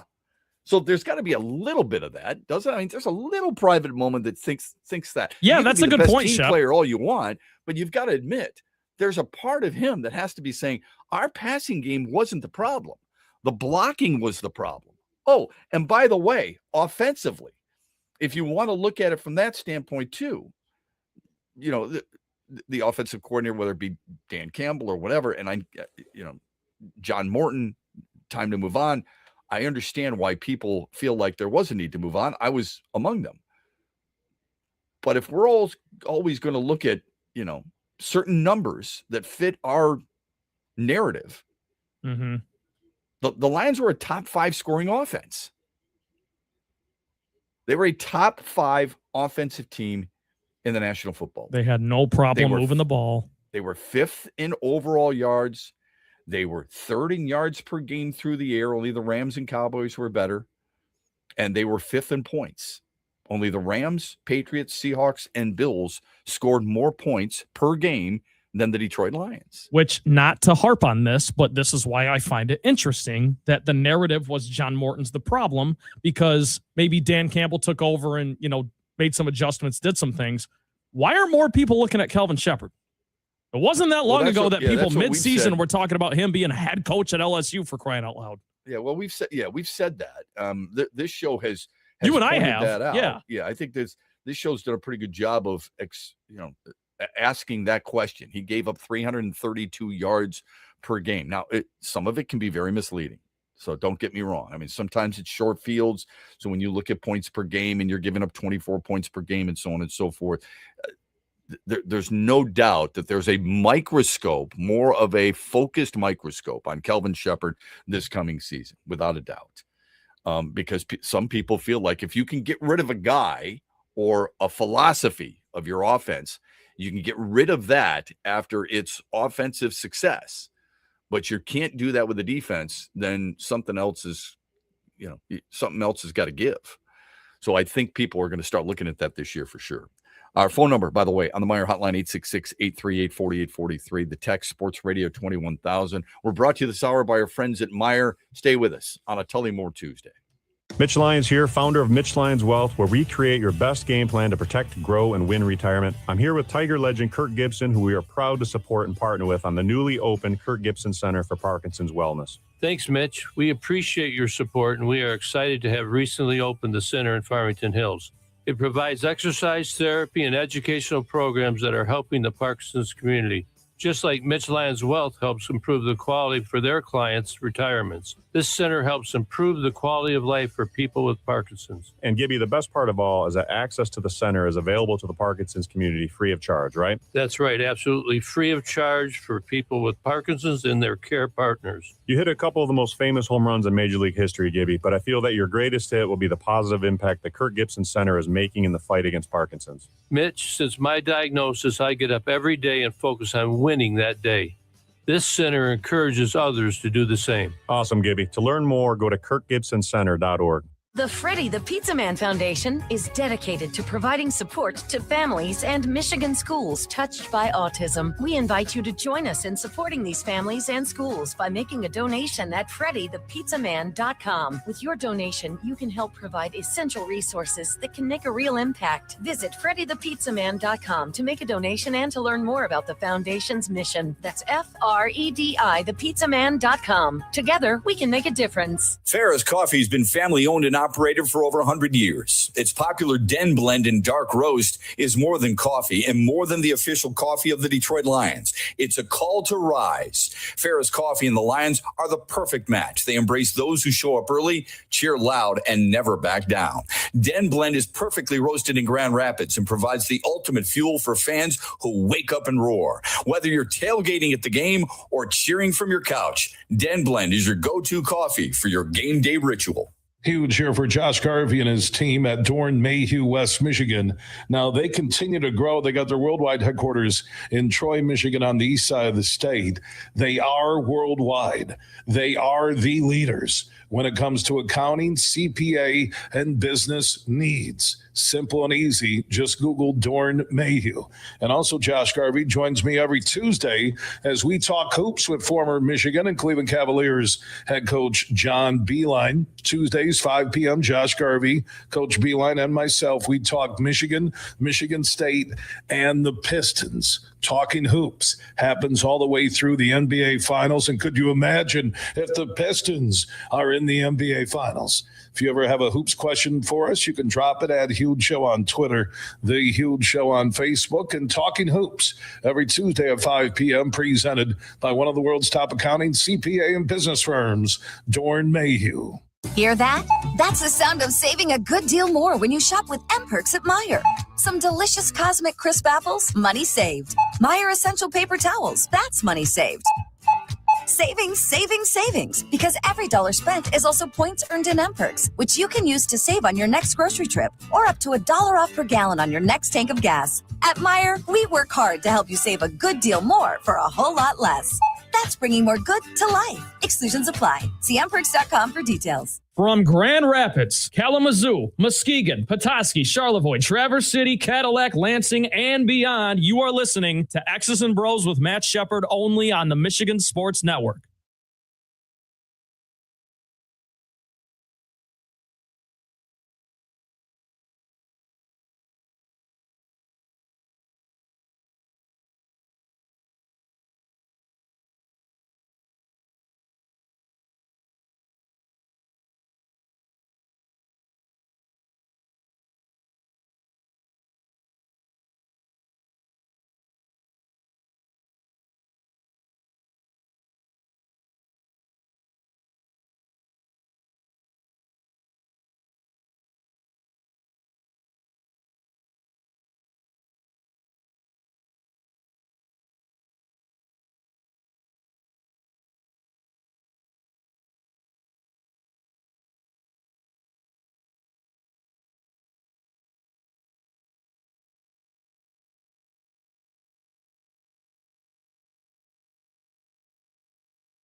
Final hour of the program. Glad you're with us throughout the state of Michigan, wherever it is you may be listening. Could be in Cadillac, could be in Grand Rapids, Kalamazoo, Holland.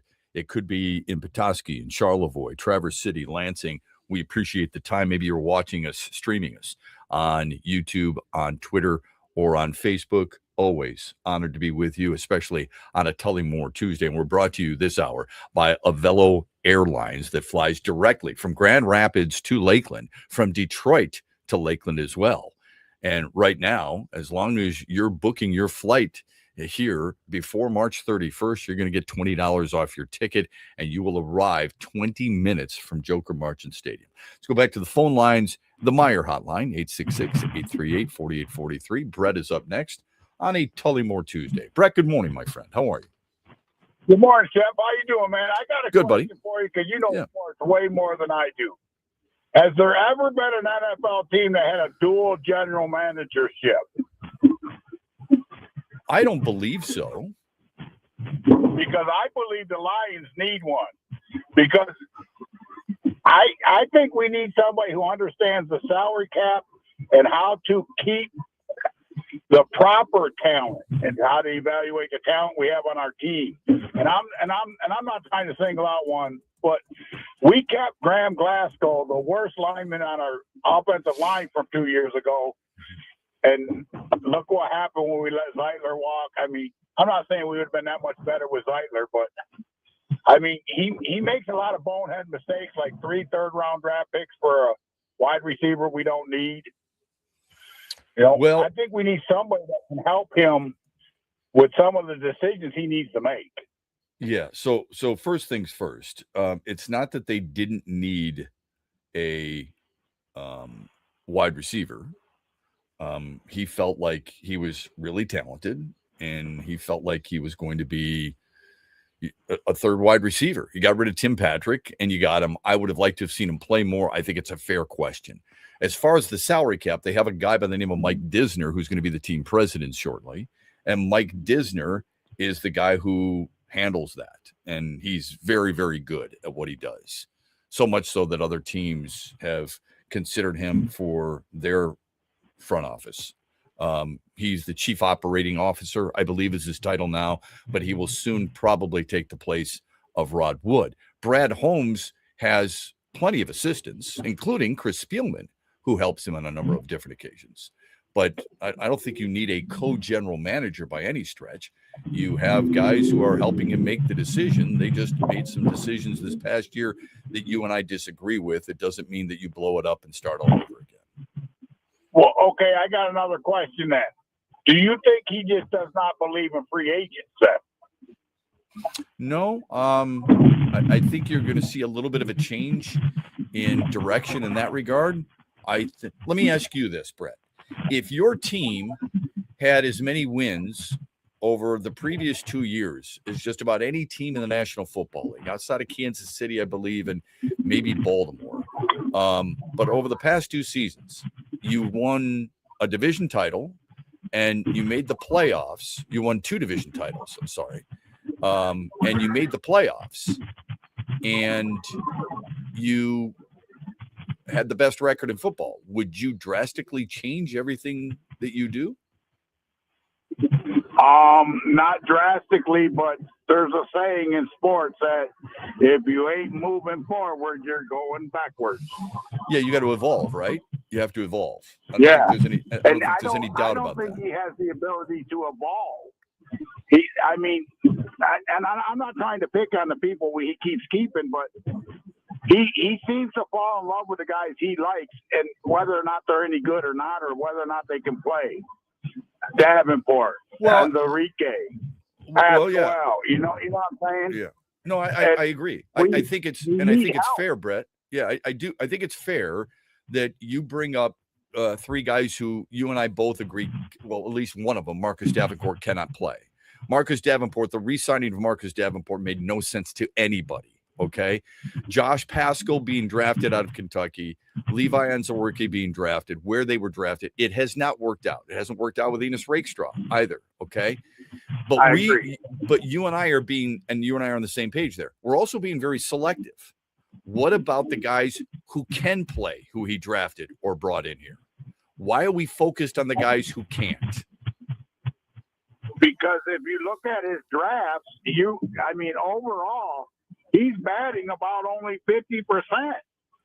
And that's, players that actually contribute. I'm not talking about stars and not stars. If you look at, what was it, the 24 draft, I don't think anybody from that draft even contributes at all. But everybody wants to praise him for the ones that he did really good when he had 2 first-round picks and 2 second-round picks. Well, yeah, you're getting 4 really good players when you get 2 first and 2 second in one draft. Well, what you does hope he so. do when he gets back to a normal draft? Yeah, you hope so. If you're getting high draft picks. Look, the 24 draft, I hear what you're saying. And in case people have forgotten, it's Terrion Arnold. It's Enos Rakestraw. It's Giovanni Manu. It's Sione Vaki. It's Mekhi Wingo. And it's Christian Mahogany. Those were his draft picks in 2024. All right. And I think a lot of this is him living off the 2023 draft pick. But he also drafted Aiden Hutchinson. He also drafted Jamison Williams. He drafted, Malcolm Rodriguez, he fits a role. He's a backup linebacker, but he plays on special teams. He drafted James Houston, who turned out to be a decent player. He's also drafted Penei Sewell, and he's drafted Aleem McNeil and Amon-Ra St. Brown. He also drafted Derek Barnes in the 4th round. What's that? Isn't he a free agent? Rodriguez is eligible for free agency. Yeah, that's fine. That's fine. Just because you draft a guy and you don't keep him forever doesn't mean it was a bad draft pick. No, I'm not saying that, but we can't. We're going to lose. We're going to lose one or the other. Do you have maybe he's going to go out and do one in the draft, or do you think he's going to? You know what I mean?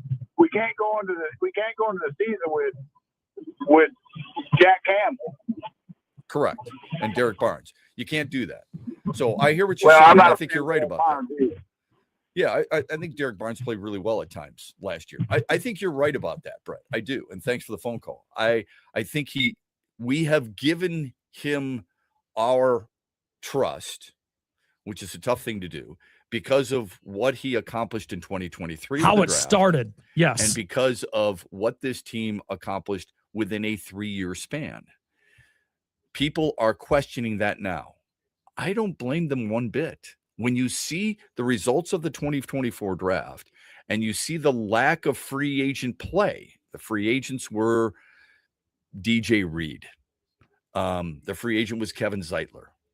And how you recover from losing certain players, then I get it. And when one guy you let leave goes to the Super Bowl and plays well, and the guy you bring in making $17 million a year in DJ Reed, and he's not performing up to your standards, then yeah, you have every right to question it.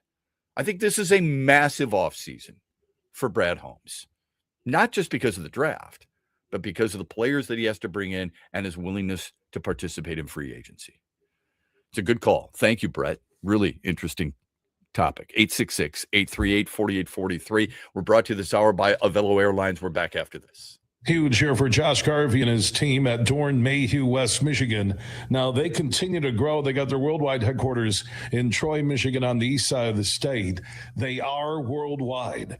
They are the leaders when it comes to accounting, CPA, and business needs. Simple and easy. Just Google Dorn Mayhew.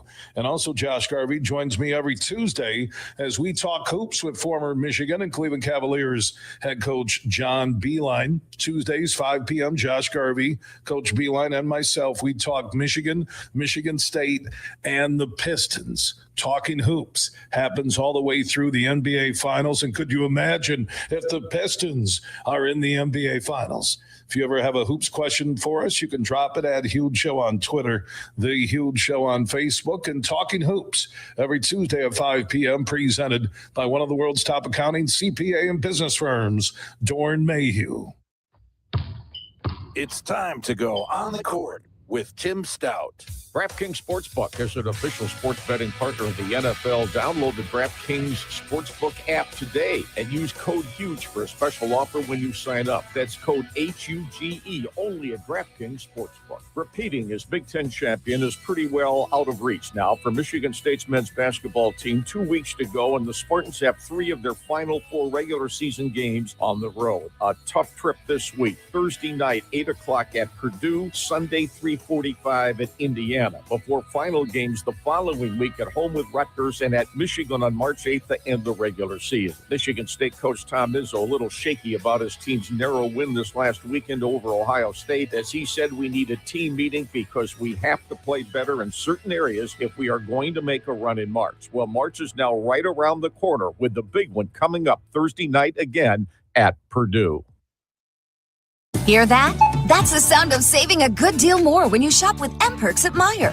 Some delicious Cosmic Crisp apples, money saved. Meijer Essential Paper Towels, that's money saved.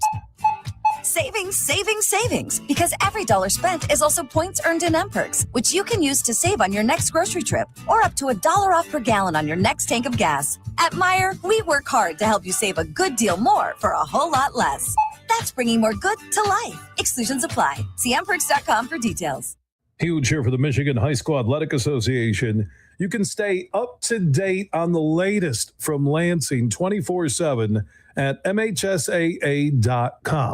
at MHSAA on Twitter, and MHSAA on Facebook. The latest news, press releases, and stories connected to every high school in the state of Michigan, available for you 24/7 from the Michigan High School Athletic Association. Log on to MHSAA.com, at MHSAA on Twitter, and MHSAA on Facebook. And if you're looking for archive, boys and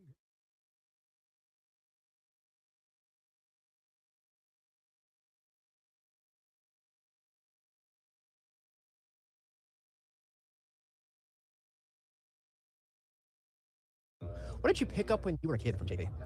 I think you just watch the best in the game go about their business, and I probably didn't understand what was really going on. I know I didn't understand what was really going on, but he just made the game look so easy, and I know it's not easy. Now I know it's not easy, but he just made it look so easy. And competition, I feel like he always put his team in a position to win, and he won a lot.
It's a really good question by Brett just before the break regarding the Lions. There's a lot of different ways to look at that, but I don't think you can have two general managers. Somebody has to be a decision maker. If you don't have the right one, then you fire him. It's as simple as that. Team president-wise, with Rod Wood stepping down, and a team president, it just doesn't overlook the football part of things. It has to overlook Ford Field. It has to overlook the nuances that are associated with the facilities and so on and so forth. And he's been there, for a decade or so? So who is going to take his place? Well, I've said right away, I said Chris Spielman. He's the special assistant to the owner and CEO. And he's a legend here. He said he's ready to run, or I think people feel like he's ready to run an organization. It's either him or Mike Disner.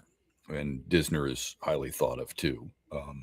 If Spielman is the football side of things, then Disner is the executive side of things. It's just a matter of what the Lions want. When you look at great teams, you can't always keep your great players. We are watching the product on the field. And I think most of us recognize you aren't going to be able to keep everybody together. How are you going to sign Brian Branch, Sam Laporta, Jack Campbell, and Jahmyr Gibbs when you've already signed to an extension Kirby Joseph, Penei Sewell, Jared Goff, Amon-Ra St. Brown, and Jameson Williams? It's really hard to do that. And Aiden Hutchinson. So it's hard to do all that. I get it. You can't keep all your front office people either. I'm not saying you're going to lose one of them right away. But if Chris Spielman feels like he's ready to run an organization, and he doesn't get it here, why would you blame him for moving someplace else to try and do just that? Or he could have leverage to, get that role in Detroit. Potentially. Mike Disner has the same leverage as the COO. What he's been able to do, he handles the salary cap, okay? He's the executive behind the things that we want to see done, we applaud, and sometimes we get frustrated with. But if a general manager and an owner and a COO get together and they say, hey, listen, this is what we're working on, this is what we want to do, and the president's involved in it, we want this guy to be here long term, make it happen. He puts the numbers to paper and he works it out with the agents, right? So you're not going to be able to keep probably both those guys. Not every great team does either. New England's had guys from their front office move on. Packers have guys from their front office move on. It's a compliment more than anything else. What you got to be able to do is find the right guy to replace them. Two general managers do not work. Somebody has to decide on trades. Somebody has to decide on draft picks. Somebody has to decide on free agency. They have to have a close working relationship with their coach. Brad Holmes has that. If Brad Holmes doesn't bring in the right free agents, if he doesn't draft the right players, if he doesn't make up for some of his mistakes in the past, know when to cut ties with certain players, then he too will have to move on at some point. Look, the Graham Glasgow side of things that Brett brought up is an interesting one, because the year before, Graham Glasgow was a left guard. Now, you can say he was the weakest link of that offensive line, and I think you'd be right. Because when you've got Taylor Decker and you've got Frank Ragnow and you've got Kevin Zeitler and Penei Sewell, it's not really a slight. It's really hard to find the weak link, right? Those guys are all elite players. Taylor Decker, maybe not as much. But it was the left side that many people picked on, and I get it. Remember, it was considered the second best offensive line in the National Football League behind the Philadelphia Eagles. I'm talking about 2 years ago. So when you say he kept the wrong guy, one guy retired, one guy you didn't re-sign, and you could have for an additional $3 million. It was stupid. I said it at the time. But you kept a guy who was part of the second best offensive line in the National Football League. Was that a stupid decision on Brad Holmes' part? Or did they have him out of position? That's the thing that I look at. It's nothing against Graham Glasgow. He's just not a very good center. Doesn't mean that he's not a good offensive lineman. He can be a good guard. But I don't think he was made to play center for this team. And that's the hard part about it. That's the frustrating part about it, okay? But it was a really good call. I understand completely where you're coming from. I just don't I'm just not buying just yet that you could have a dual general manager. I don't think it makes any sense whatsoever.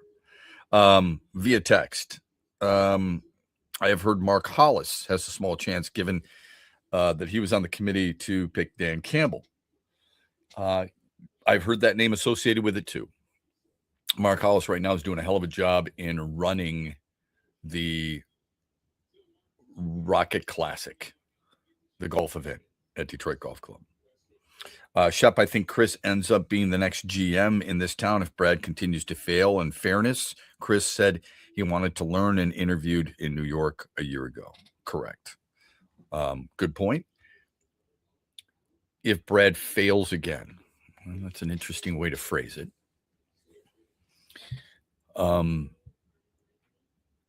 We all have to adapt and adjust in our world, in our jobs. Okay. Freddie, who's a good friend of the program, runs a business. COVID changed things for him. He has to open at a certain time, close at a certain time, make certain dishes, order certain things for more, and all this other stuff. All right. He's had to adjust. You've had to adjust in your job, whatever it may be. Okay. Brad Holmes has to adjust. And it's not that he's had a crappy draft record. Okay. 2024 has not turned out to be as good as some people thought. Last year, we don't know yet. Certain guys you have to cut ties with. Enough is enough, right? But when you say adapt and adjust, I think a lot of people feel like he's got to be able to correct some of his mistakes, not always through the draft, but through free agency. Also keeping this in mind, when we talk about that, we act like there's a money tree in the backyard, and there isn't. Okay, there's no money tree growing either at Allen Park or at Ford Field. Part of the reason that he has chosen to use the draft more than free agency is because of the salary implications that are associated with each organization. You have certain guys tied to long-term deals. Okay. Guys who we all applauded wanted to be here, except for maybe the Jamison Williams extension. But you wanted that done. It was roundly applauded when they extended most of the guys that they have. When you do that, it's hard to free up more money to bring in established players. That's why you better be right when you make the draft picks. So if you can't bring in the established players, you've got to fill any holes you have with what you consider to be high-end young talent. And how do you gather that? Through the draft. And if you miss, especially you miss in higher draft picks, it's going to cost you and cost you dearly. And that's exactly what's happened. And I consider a third-round pick highly effective, all right? So I don't care if it's Isaac Tesla. I don't care if it's Josh Paschal. I don't care if it's Enos Rakestraw. Some are seconds, some are thirds. You're not contributing to this team. That sets that entire team back because you used capital, draft capital, to make up for a guy you couldn't sign as a free agent because you signed so many other young players to extensions. It is a cyclical form when it comes to the National Football League. Phone number on the Meijer hotline, 866-838-4843. Always appreciate your phone calls. Any comments that you can share with us on YouTube, on Twitter, or on Facebook. This hour has been brought to you by Avelo Airlines. We're back talking a little baseball on the other side on X's and Bros. Hear that? That's the sound of saving a good deal more when you shop with M-Perks at Meijer. Some delicious Cosmic Crisp apples, money saved. Meijer Essential Paper Towels, that's money saved. Savings, savings, savings. Because every dollar spent is also points earned in M-Perks, which you can use to save on your next grocery trip or up to $1 off per gallon on your next tank of gas. At Meijer, we work hard to help you save a good deal more for a whole lot less. That's bringing more good to life. Exclusions apply. See mperks.com for details. What's up, Michigan? You're listening to my good friend Shep. The Huge Show is coming up later today at 3, right here on the Michigan Sports Network. Avello Airlines knows you love the Tigers because they love them too. It's why they have direct flights to Lakeland, Florida out of both Grand Rapids and Detroit. Thursdays and Sundays are nonstop out of GR, and Wednesdays and Saturdays are nonstop out of Detroit. So wherever you are in Michigan, you can get down to spring training to watch your Tigers. With everyday low fares, reliable service, you do not want to fly any other way. Head to AvelloAir.com to book your trip now. That's AVELO air.com and use code HUGE for $20 off a round-trip base fare if you book before March 31st. Restrictions do apply. Huge here with an invitation for everybody to join the Grand Rapids Griffins and Van Andel Institute for the Purple Community Game, which is coming up on March 13th in downtown Grand Rapids. It's a night dedicated to supporting research into diseases like cancer and Parkinson's at Van Andel Institute, and you'll have a chance to bid on limited edition Purple Griffins jerseys. You can learn more at vai.org/events. Thanks for tuning in to X's and Bros with Matt Shepard, only on the Michigan Sports Network. The Freddie the Pizza Man Foundation is dedicated to providing support to families and Michigan schools touched by autism. We invite you to join us in supporting these families and schools by making a donation at freddythepizzaman.com. With your donation, you can help provide essential resources that can make a real impact. Visit freddythepizzaman.com to make a donation and to learn more about the foundation's mission. That's FREDI thepizzaman.com. Together, we can make a difference.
you just watch the best in the game go about their business, and I probably didn't understand what was really going on. I know I didn't understand what was really going on, but he just made the game look so easy, and I know it's not easy.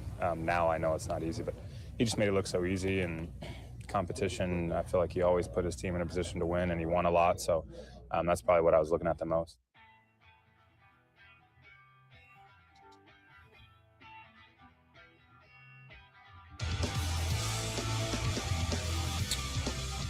That's Tarek Skubal talking about the addition of Justin Verlander. Tarek Skubal has decided that he's only going to pitch one game for Team USA in the World Baseball Classic. His quote, "I'm trying to do both things. I'm trying to pitch for Team USA, but I understand the need to be here with these guys, the Tigers, and get ready for the season." How do you feel about that, Shep? I think it's kind of the best of both worlds in that aspect, and I'm grateful that he took me in that capacity. So obviously it sounds like he let, Mark DeRosa, the manager of Team USA in the World Baseball Classic, what his plans were. Well, I think it depends. They're going to play in Houston against Brazil on March 6th. They're going to play against Great Britain on March 7th. And they're going to play against Mexico March 9th and Italy March 10th. So it bothers me from a United States baseball fan aspect that I've got the best pitcher on the roster and I only get to use him once. Yeah. It doesn't bother me as a Tigers fan because he's serious about helping his team. There's a problem that I have, and that is this. It's with any athlete. It's not just Tarek Skubal. It's any athlete. This is one of the highest honors you can get, is to pitch for your country. All right? If you talk to anybody and says, what's it like? I was talking with somebody yesterday who's friends with Michael Phelps. And they asked them, comparatively, what's it like putting on those colors that, whatever, associated with the United States of America, the Olympics? He said, there's nothing like it. You can't explain it. It's too hard. There is the pride felt is so immense. And that's why I've said, how does Dylan Larkin come back and play for the Detroit Red Wings when he leaves a room of the greatest some of the greatest players in the world? And he's a third line guy, but he understands it because his top two line guys are Austin Matthews and Jack Eichel piloting those lines. And he's looking around and he's going, holy crap, Kyle Connor's really good, but he's not even dressing. And yet he's got a guy like, with all due respect, whomever on his team. All right, I don't want to say a name. So there's nothing like that. Tarek Skubal took a spot on the pitching staff with Paul Skeens and Joe Ryan and Matthew Boyd and Logan Webb and Clay Holmes and Nolan McLean to be a starting pitcher, knowing full well that you're going to play more than one game. And there's a part of me that can't help but wonder, what if he weren't a free agent? There's another part of me that wonders, why did you take him if you're only going to get him from one game? Do you think you need Tarek Skubal, for crying out loud, to beat Brazil or Great Britain or Italy? Like, if he pitches against Mexico on March 9th, okay, I get it. He says, if the U.S. goes to the finals, I think I'm going to go and try and lobby just to go and watch with the guys. What? Watch? Yikes. How is watching your team any better, or being away from your team just to go watch that team in the finals rather than be available for the team that needs you in the finals? But you want to play a grapefruit league against the Mets? That to me is very confusing. I think if I were on the team, if I were a player on the team, it would probably piss me off. In order for me to win gold, I need the best pitcher on the planet, and I have him. But he's telling me, I'm only giving you one game. How would you feel? Separate yourself for just a moment that you're a Tigers fan. Separate the fact for a moment you've got a number 29 Tigers jersey hanging in your closet. How would you feel if you got a chance to make history, win a gold medal at the World Baseball Classic? They don't have baseball in the Olympics anymore, unfortunately. They're going to have flag football, but you don't have baseball. You play the World Baseball Classic. What are you doing? You would feel slighted, or you should feel slighted. Absolutely, you would. And anybody who says they don't is lying. Correct. You're going to go. Or they're a Tigers fan who's just trying to. Paul Skeens can basically say this. You know what? I can move away from my team, the Pirates. Joe Ryan can say, I can let the Mets continue their spring training, and I can go pitch. Matthew Boyd can do the same. Logan Wegman can do the same with San Francisco. Nolan McLean can tell the Mets, listen, I know I'm your number one guy, but I'm going to go play for World Baseball Classic. But Tarek Skubal can't? I mean, it's an individual choice. I get that. If I'm putting the team together, I'm taking somebody else. Mm-hmm. Now, it's too late for that, obviously. But if I'm taking that team, I don't understand that. And then there's the other part of me that says, you know what? He's loyal to the Detroit Tigers in Lakeland. That's great. I'm not going to claim to know what Tarek Skubal needs to get ready for the season. I'm not going to claim to know that the more starts he makes down in Lakeland with the Tigers and having some guy he doesn't even know playing second base in the fourth inning is going to be more important than his experience with the World Baseball Classic and playing with some of the best players in the world. My guess would be it would help him a great deal. The latter would help him more than the former. But he would know better than anybody. I'm just saying, if I'm putting this team together and I've got guys who just have 1 foot into the water, I'm saying, thank you. You might be better off staying with your team the entire spring. Not being mad at you, just saying what's best for you. How does it help? Do you need Tarek Skubal to beat Great Britain? Be honest. No. If you do, you're Hell not as, no. Your team is not as good as it really is. It would be embarrassing if you did need that. Am I wrong? I absolutely. You're not wrong. I don't understand. I'd love the feedback on this. I don't understand how it's more important than Aaron Judge leaving the Yankees. Okay?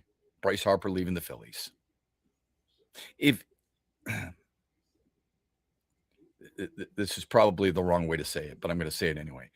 If those guys can leave their teams for an extended period of time, and those teams are hunting for a World Series too, if they can leave those teams, why can't Tarek Skubal? Mm-hmm. It's a little confusing to me. Michael Hill's the general manager. Mark DeRosa is the manager. And he's got coaches like Andy Pettit and Sean Casey and Matt Holliday. George Lombard's going to be the first base coach. David Ross is going to be there. Brian McCann. I mean, they've got plenty of guys. George Lombard is the bench coach for the Detroit Tigers. Why is that any different? You have plenty of pitchers. Okay, I get that.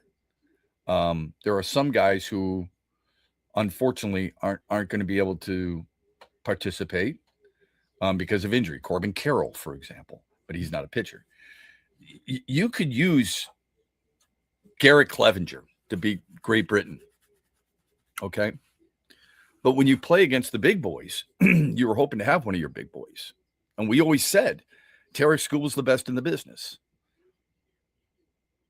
You're giving, this is probably the wrong attitude, you're giving Paul Skeens an opportunity to go out and beat the Dominican Republic, beat Venezuela on the mound, which would then lead to a moment where everybody would say, see, I told you he's as good, if not better. That's my take on it. I think you need buy-in in those types of games. And when you have, and granted, I mean, you've got other guys. I'm not saying you don't. Okay. Garrett Whitlock can go out there and pitch for Team USA. All right. Gabe Spire can go out and pitch for Team USA. Don't you want your horses? If you've got a horse like Mason Miller at the back end of your bullpen, no offense to Clay Holmes and no offense to Brad Keller. It's the biggest game of the World Baseball Classic, and you're playing Japan. And Shohei Ohtani's pitching for them. So a few years ago, Shohei Ohtani can pitch. Mike Trout can play. But Tarek Skubal only going to give you one game. Anybody else, if that's Bobby Witt Jr., what are you saying today? Bobby Witt Jr. says, I'm going to give you 4 at-bats. I'm going to give you 1 game, 9 innings at shortstop. Then I'm going back to Kansas City. Don't you think it's different, though, because it's a pitcher, or no? No, I don't. Because I think that's a fair question. I don't necessarily disagree with you either. I just think I think it's fair to question that. Okay, so just so we're like, clear, since he's a pitcher, if Matthew Boyd and Garrett Clevenger and Clay Holmes and Griffin Jacks and Brad Keller and Nolan McLean and Mason Miller and Joe Ryan, all of them said, I'll give you 1 game, you would be all right with that. They're all pitchers. yeah, not necessarily. I get what you because it's no. Tarek Skubal. And Shep, by the way, I don't disagree with you. I'm just I think it's fair for people to question, like, okay, he wants to give the World Baseball Classic, he wants to give it 1 game, that's fine, right? On its face, that seems reasonable. At least that's how I look at it. Yeah, I don't look at it like that. That's what makes the world go around. And that's okay. I think if it were anybody else, you would be saying something different. I think it's because it's Tarek Skubal. It's because it's your guy. If Logan Webb, if Paul Skeens, who's considered the second best pitcher on this roster, and some would argue the best, if Paul Skeens said this, you would not be saying that. You're saying it because it's Tarek Skubal. And could be true. It's Tarek Skubal. Yeah. And by the way, if it were another pitcher who was going to be a free agent and about to make $400 million, do you think that has something to do with it? I don't know if it does or not. Knowing Tarek Skubal, I would guess it wouldn't, but I think there's a lot of people who would use that as a possible motive. I do understand what you're saying, yes. Let's get to the final results of the poll question, shall we? It's an interesting topic, isn't it? I mean, it's... Yeah, hell yeah. I mean, for people to think that this is normal, I'd love to know if other pitchers in the past have done this. Well, they probably haven't, right? I don't know. I don't know the answer to that. I can't remember one doing I don't this. remember anyone saying this. I don't remember anybody. If you're going into the final game and you've got to piece it together and you're going with Clay Holmes and Clayton Kershaw, okay? Yeah. And Joe Ryan, and they're giving you inning by inning, okay, I suppose that tests you.